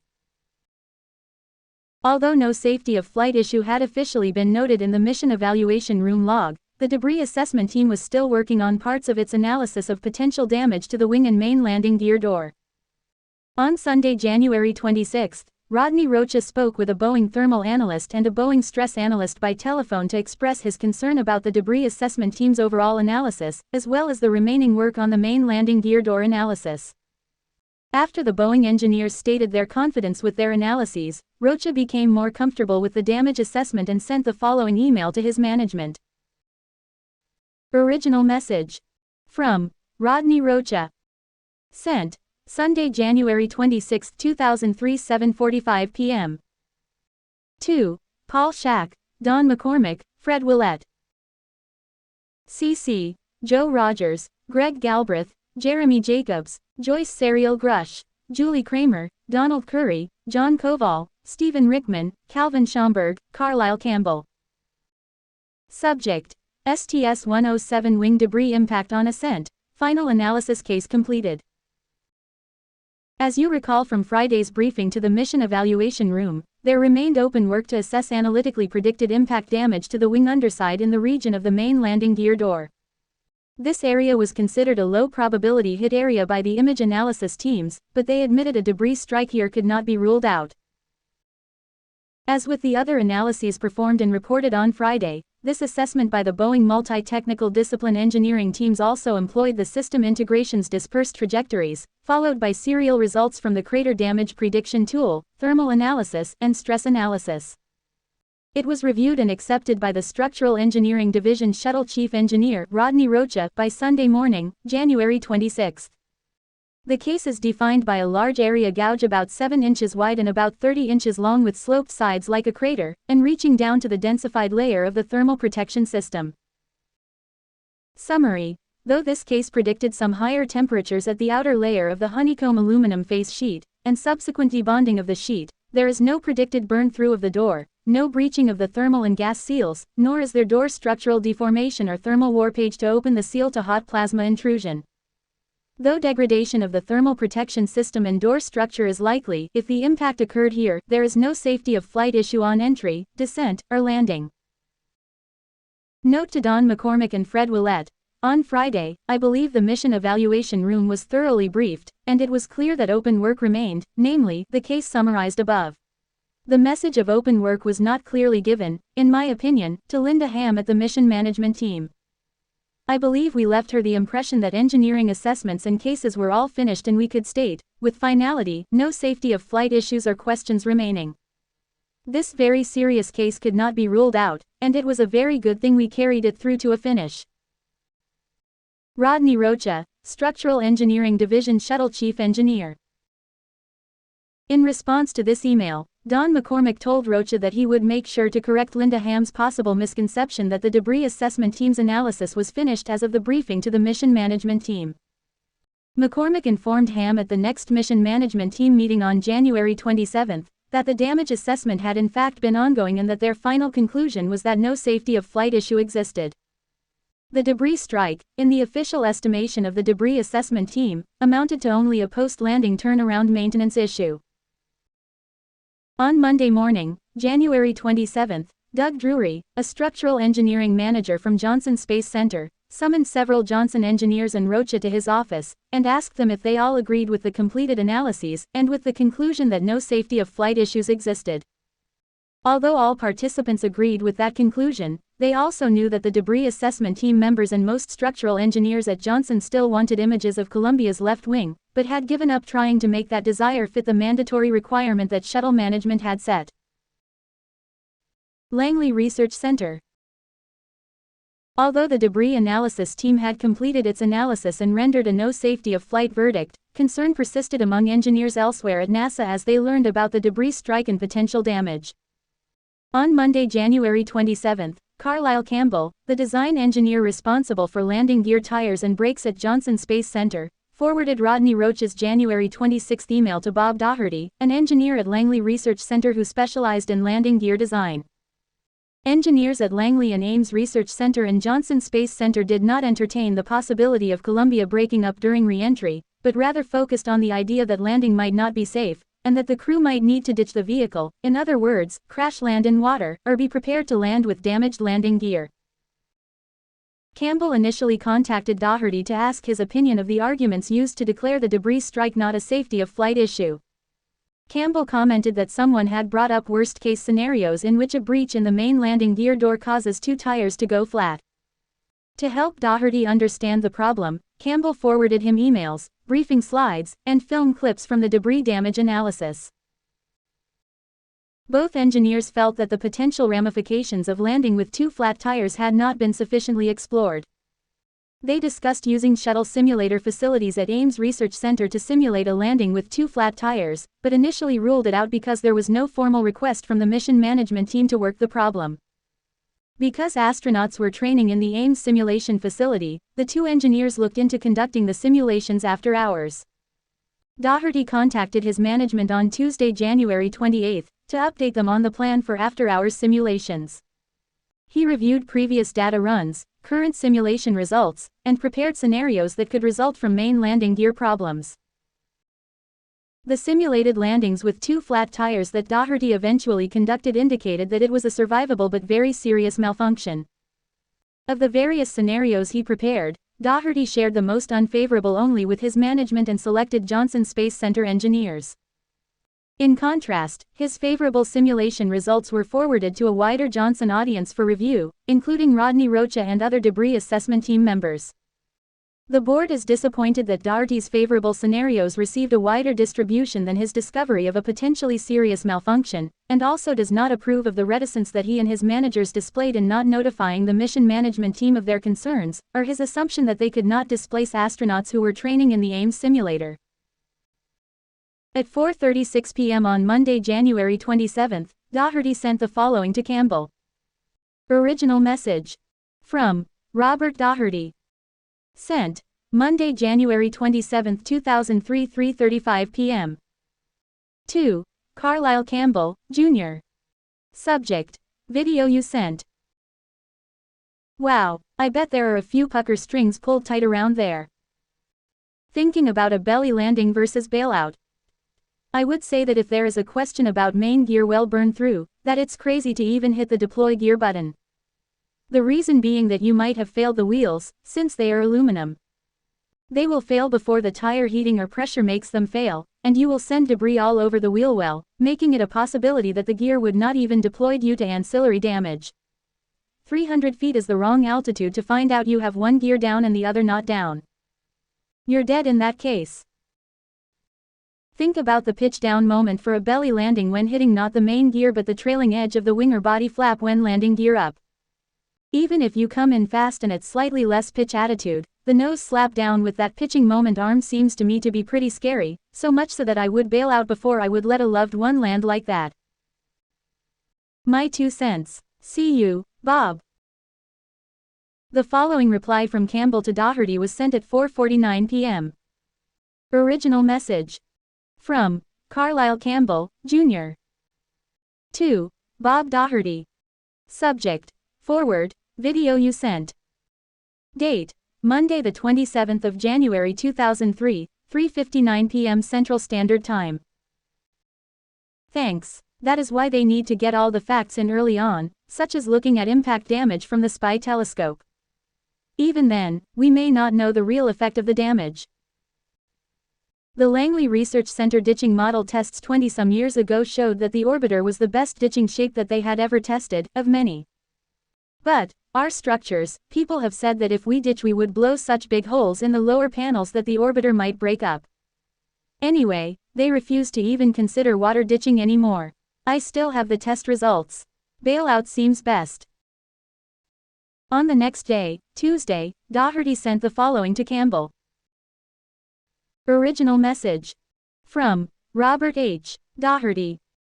Sent Tuesday, January 28, 2003, 12:39 p.m. To Carlisle Campbell, Jr. Subject. Tile damage. Any more activity today on the tile damage, or are people just relegated to crossing their fingers and hoping for the best? See you, Bob. Campbell's reply. Original message. From Carlisle Campbell, Jr. To Robert H. Doherty. Subject. Regarding tile damage. Date. Tuesday the 28th of January 2003, 1:29 p.m. Central Standard Time. I have not heard anything new. I will let you know if I do. CCC. Carlisle Campbell sent the following email to Johnson Space Center engineering managers on January 31. In order to alleviate concerns regarding the worst-case scenario, which could potentially be caused by the debris impact under the orbiter's left wing during launch, Aeroscience and Flight Mechanics Division conducted some landing simulations on the Ames Vertical Motion Simulator, which tested the ability of the crew and vehicle to survive a condition where 2 main gear tires are deflated before landing.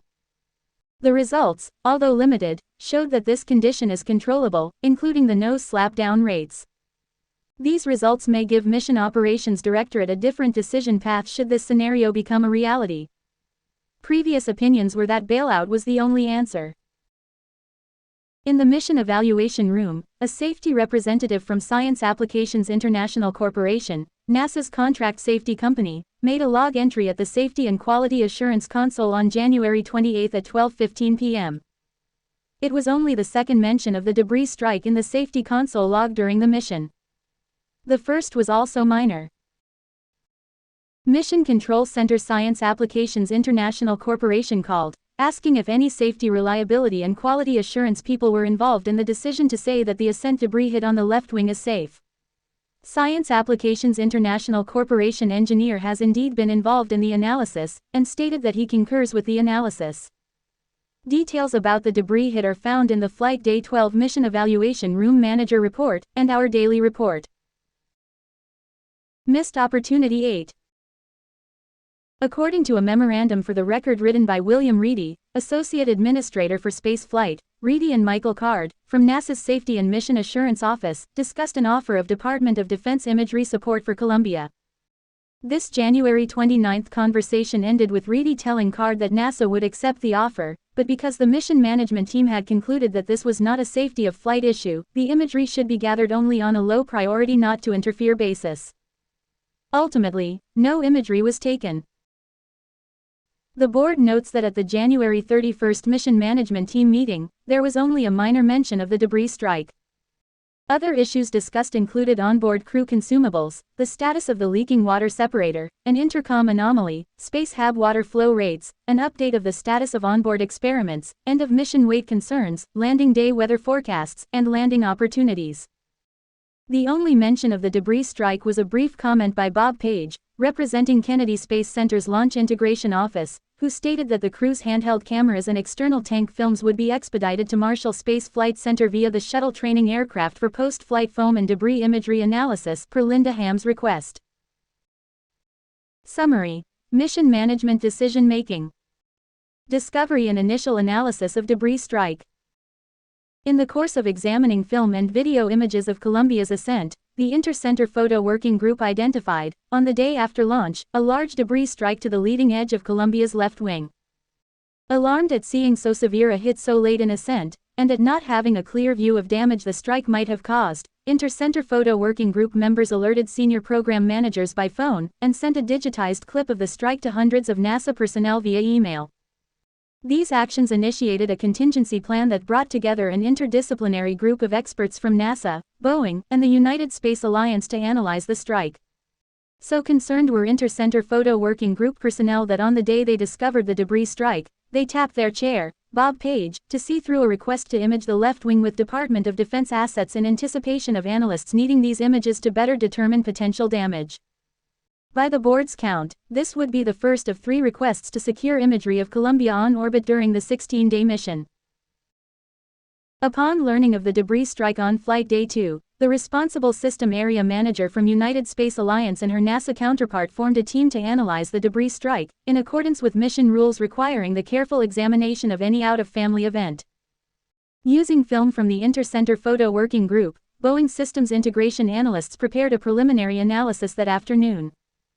Initial estimates of debris size and speed, origin of debris, and point of impact would later prove remarkably accurate.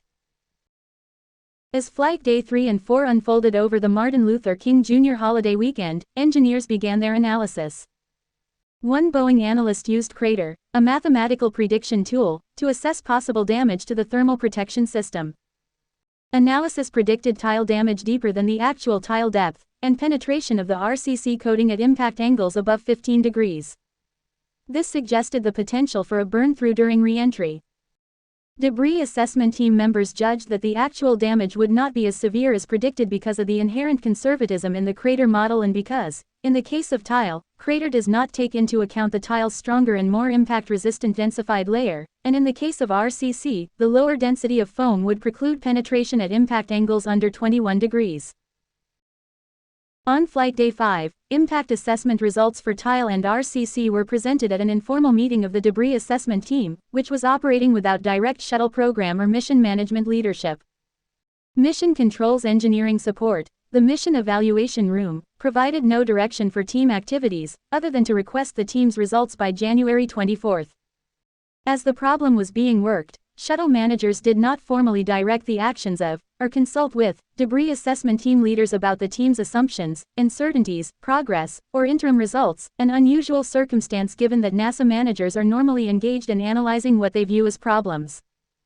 At this meeting, participants agreed that an image of the area of the wing in question was essential to refine their analysis and reduce the uncertainties in their damage assessment.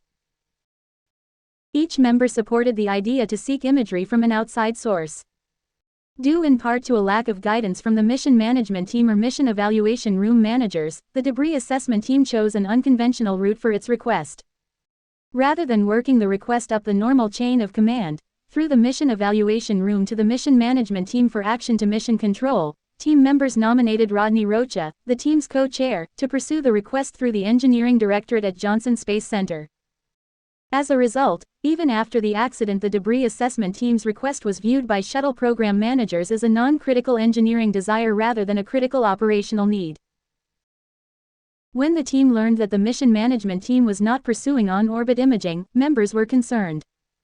What debris assessment team members did not realize was the negative response from the program was not necessarily a direct and final response to their official request. Rather, the no was in part a response to requests for imagery initiated by the Inter-Center Photo Working Group at Kennedy, on Flight Day 2, in anticipation of analysts' needs, that had become by Flight Day 6 an actual engineering request by the debris assessment team, made informally through Bob White to Lambert Austin, and formally through Rodney Rocha's email to Paul Schack. Even after learning that the shuttle program was not going to provide the team with imagery, some members sought information on how to obtain it anyway. Debris assessment team members believed that imaging of potentially damaged areas was necessary, even after the January 24 mission management team meeting, where they had reported their results. Why they did not directly approach shuttle program managers and share their concern and uncertainty, and why shuttle program managers claimed to be isolated from engineers, are points that the board labored to understand. Several reasons for this communications failure relate to NASA's internal culture and the climate established by shuttle program management. Imagery requests. 1. Flight Day 2. Bob Page, Chair, Inter-Center Photo Working Group, to Wayne Hale, Shuttle Program Manager for Launch Integration at Kennedy Space Center, in person.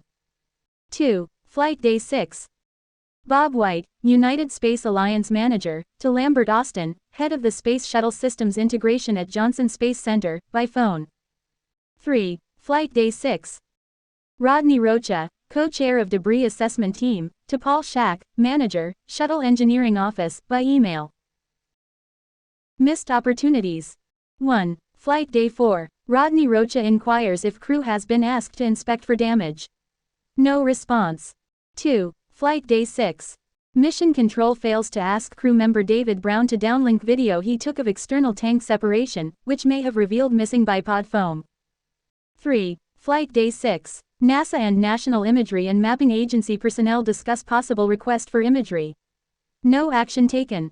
4. Flight Day 7. Wayne Hale phones Department of Defense representative, who begins identifying imaging assets, only to be stopped per Linda Ham's orders. 5. Flight Day 7. Mike Card, a NASA headquarters manager from the Safety and Mission Assurance Office, discusses imagery request with Mark Erminger, Johnson Space Center Safety and Mission Assurance. No action taken. 6. Flight Day 7. Mike Card discusses imagery request with Brian O'Connor, Associate Administrator for Safety and Mission Assurance. No action taken. 7. Flight Day 8. Barbara Conte, after discussing imagery request with Rodney Rocha, calls Leroy Kane, the STS-107 Ascent and Entry Flight Director. Kane checks with Phil Engelauff, and then delivers an answer of no. 8. Flight Day 14. Michael Card, from NASA's Safety and Mission Assurance Office, discusses the imaging request with William Reedy, Associate Administrator for Space Flight. Reedy directs that imagery should only be gathered on a not-to-interfere basis. None was forthcoming. A flawed analysis. An inexperienced team, using a mathematical tool that was not designed to assess an impact of this estimated size, performed the analysis of the potential effect of the debris impact. Crater was designed for in-family impact events and was intended for day-of-launch analysis of debris impacts. It was not intended for large projectiles like those observed on STS-107. Crater initially predicted possible damage, but the debris assessment team assumed, without theoretical or experimental validation, that because Crater is a conservative tool, that is, it predicts more damage than will actually occur, the debris would stop at the tile's densified layer, even though their experience did not involve debris strikes as large as on STS-107. Crater-like equations were also used as part of the analysis to assess potential impact damage to the wing leading edge RCC. Again, the tool was used for something other than that for which it was designed. Again, it predicted possible penetration, and again, the debris assessment team used engineering arguments and their experience to discount the results. As a result of a transition of responsibility for crater analysis from the Boeing Huntington Beach facility to the Houston-based Boeing office, the team that conducted the crater analyses had been formed fairly recently, and therefore could be considered less experienced when compared with the more senior Huntington Beach analysts. In fact, STS-107 was the first mission for which they were solely responsible for providing analysis with the crater tool. Though post-accident interviews suggested that the training for the Houston Boeing analysts was of high quality and adequate in substance and duration, communications and theoretical understandings of the crater model among the Houston-based team members had not yet developed to the standard of a more senior team. Due in part to contractual arrangements related to the transition, the Houston-based team did not take full advantage of the Huntington Beach engineers' experience. At the January 24 Mission Management Team meeting, at which the no safety of flight conclusion was presented, there was little engineering discussion about the assumptions made, and how the results would differ if other assumptions were used. Engineering solutions presented to management should have included a quantifiable range of uncertainty and risk analysis. Those types of tools were readily available, routinely used, and would have helped management understand the risk involved in the decision. Management, in turn, should have demanded such information. The very absence of a clear and open discussion of uncertainties and assumptions in the analysis presented should have caused management to probe further. Shuttle program management's low level of concern. While the debris strike was well outside the activities covered by normal mission flight rules, mission management team members and shuttle program managers did not treat the debris strike as an issue that required operational action by mission control. Program managers, from Ron Dittemore to individual mission management team members, had, over the course of the Space Shuttle program, gradually become inured to external tank foam losses, and on a fundamental level did not believe foam striking the vehicle posed a critical threat to the orbiter. In particular, shuttle managers exhibited a belief that RCC panels are impervious to foam impacts. Even after seeing the video of Columbia's debris impact, learning estimates of the size and location of the strike, and noting that a foam strike with sufficient kinetic energy could cause thermal protection system damage, management's level of concern did not change.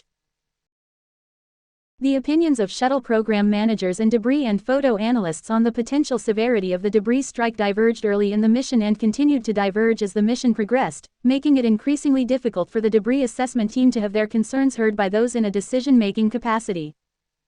In the face of mission managers' low level of concern and desire to get on with the mission, debris assessment team members had to prove unequivocally that a safety of flight issue existed before shuttle program management would move to obtain images of the left wing. The engineers found themselves in the unusual position of having to prove that the situation was unsafe, a reversal of the usual requirement to prove that a situation is safe. Other factors contributed to mission management's ability to resist the debris assessment team's concerns.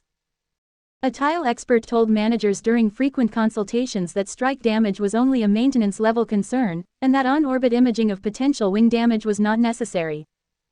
Mission management welcomed this opinion and sought no others. This constant reinforcement of managers' pre-existing beliefs added another block to the wall between decision-makers and concerned engineers. Another factor that enabled mission management's detachment from the concerns of their own engineers is rooted in the culture of NASA itself. The board observed an unofficial hierarchy among NASA programs and directorates that hindered the flow of communications. The effects of this unofficial hierarchy are seen in the attitude that members of the debris assessment team held. Part of the reason they chose the institutional route for their imagery request was that without direction from the mission evaluation room and mission management team, they felt more comfortable with their own chain of command, which was outside the shuttle program. Further, when asked by investigators why they were not more vocal about their concerns, debris assessment team members opined that by raising contrary points of view about shuttle mission safety, they would be singled out for possible ridicule by their peers and managers. A lack of clear communication. Communication did not flow effectively up to, or down from, program managers.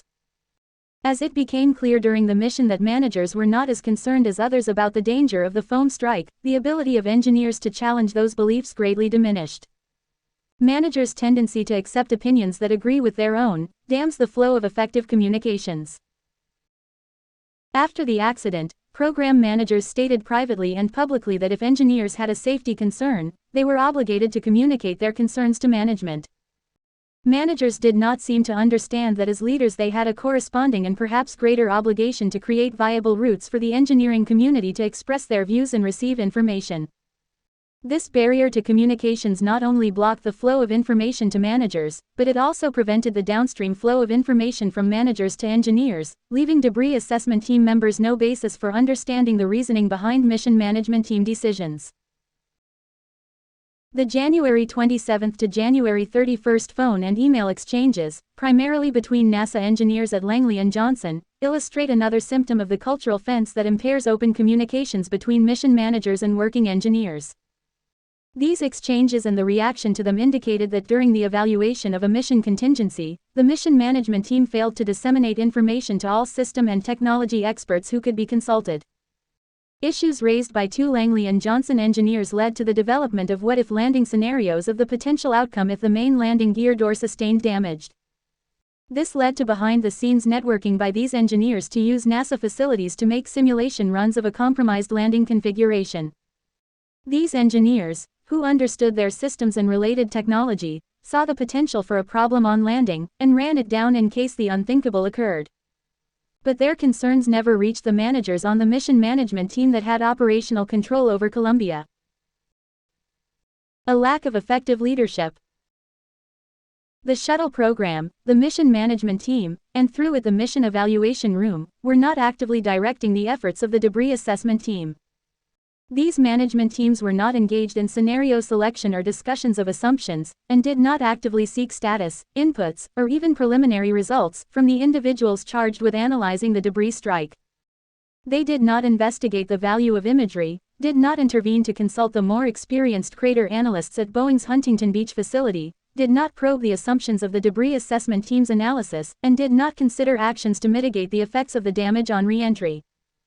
Managers' claims that they didn't hear the engineers' concerns were due in part to their not asking or listening. The failure of safety's role.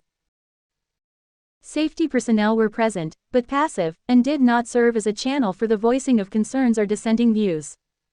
Safety representatives attended meetings of the debris assessment team, mission evaluation room, and mission management team, but were merely party to the analysis process and conclusions, instead of an independent source of questions and challenges. Safety contractors in the mission evaluation room were only marginally aware of the debris strike analysis. One contractor did question the debris assessment team safety representative about the analysis, and was told that it was adequate. No additional inquiries were made. The highest-ranking safety representative at NASA headquarters deferred to program managers when asked for an opinion on imaging of Columbia. The safety manager he spoke to also failed to follow up. Summary.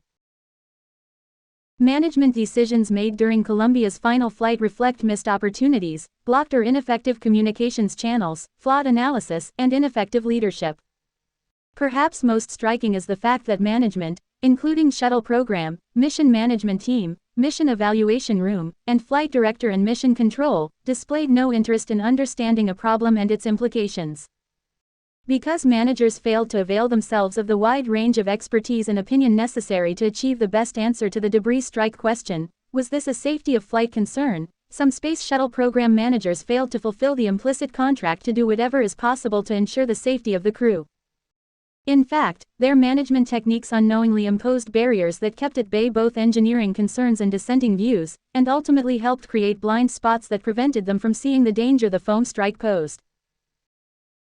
Because this chapter has focused on key personnel who participated in STS-107 bipod foam debris strike decisions, it is tempting to conclude that replacing them will solve all NASA's problems.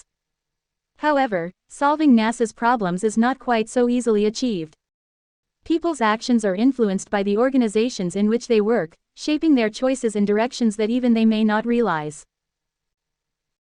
Findings for Section 6.3, Decision-Making During the Flight of STS-107. Inter-Center Photo Working Group. Finding 1. The foam strike was first seen by the Inter-Center Photo Working Group on the morning of Flight Day 2 during the standard review of launch video and high-speed photography. The strike was larger than any seen in the past, and the group was concerned about possible damage to the orbiter. No conclusive images of the strike existed. One camera that may have provided an additional view was out of focus because of an improperly maintained lens. Finding 2. The chair of the Inter-Center Photo Working Group asked management to begin the process of getting outside imagery to help in damage assessment. This request, the first of 3, began its journey through the management hierarchy on flight day 2. Finding 3. The Inter-Center Photo Working Group distributed its first report, including a digitized video clip and initial assessment of the strike, on flight day 2. This information was widely disseminated to NASA and contractor engineers, shuttle program managers, and Mission Operations Directorate personnel. Finding 4. Initial estimates of debris size, speed, and origin were remarkably accurate. Initial information available to managers stated that the debris originated in the left bipod area of the external tank, was quite large, had a high velocity, and struck the underside of the left wing near its leading edge.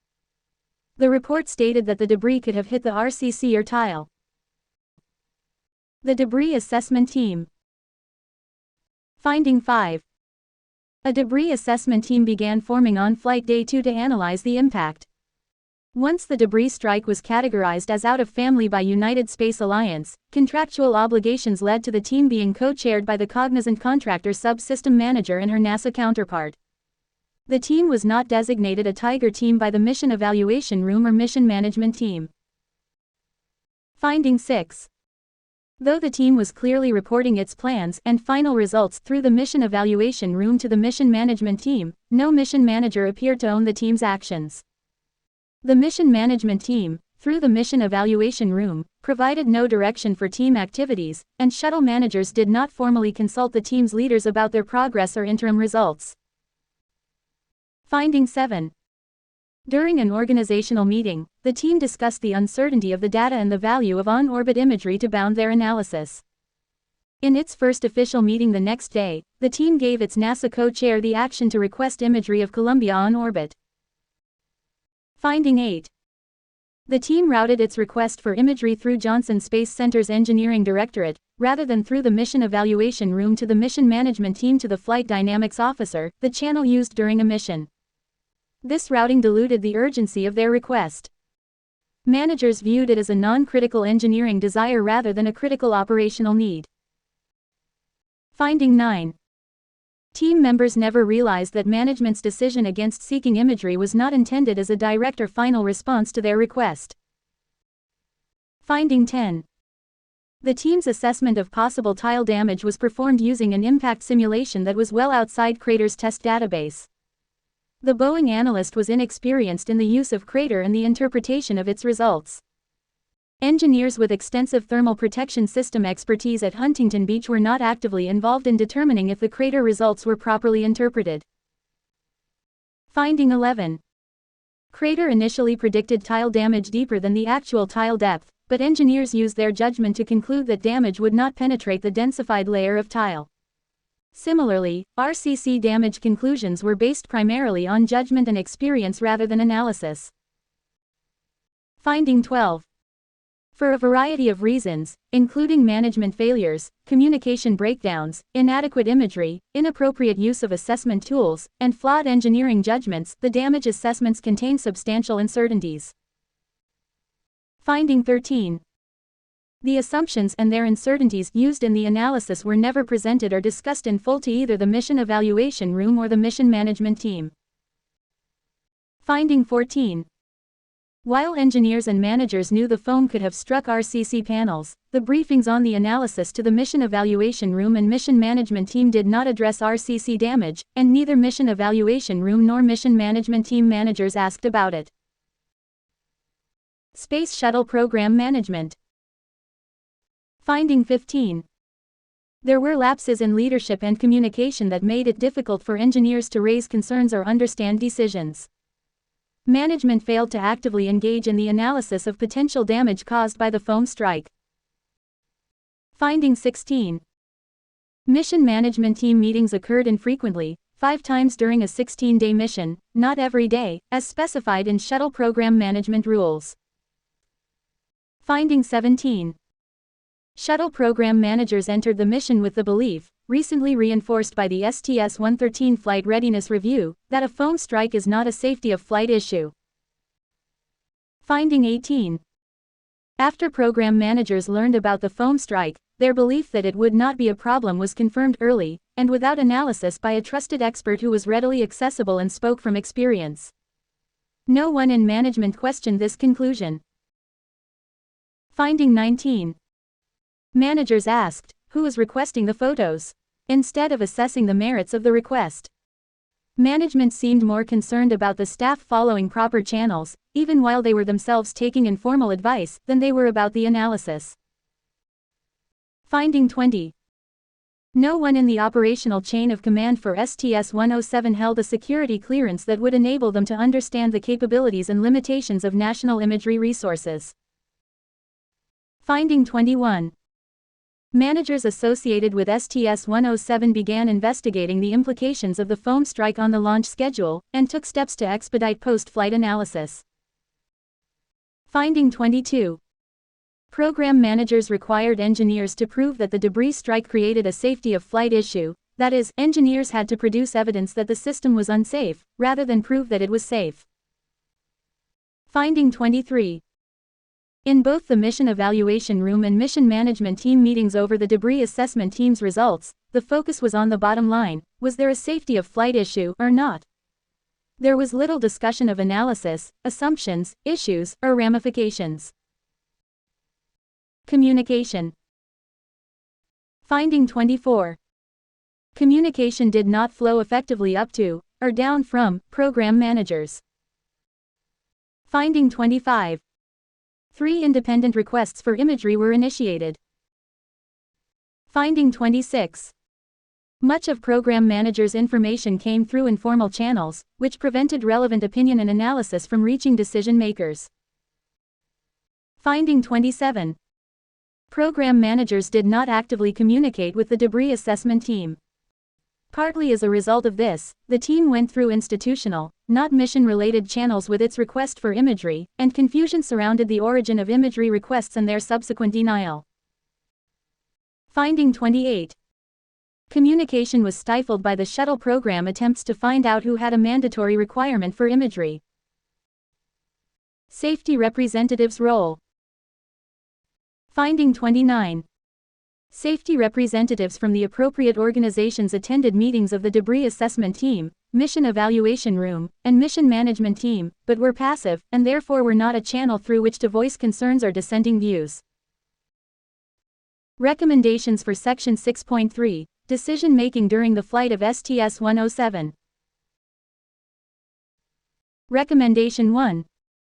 Implement an expanded training program in which the mission management team faces potential crew and vehicle safety contingencies beyond launch and ascent. These contingencies should involve potential loss of shuttle or crew, contain numerous uncertainties and unknowns, and require the mission management team to assemble and interact with support organizations across NASA and contractor lines, and in various locations. Recommendation 2. Modify the Memorandum of Agreement with the National Imagery and Mapping Agency to make the imaging of each shuttle flight while on orbit a standard requirement. End of Section 6.3. Source material courtesy of the Columbia Accident Investigation Board, and NASA.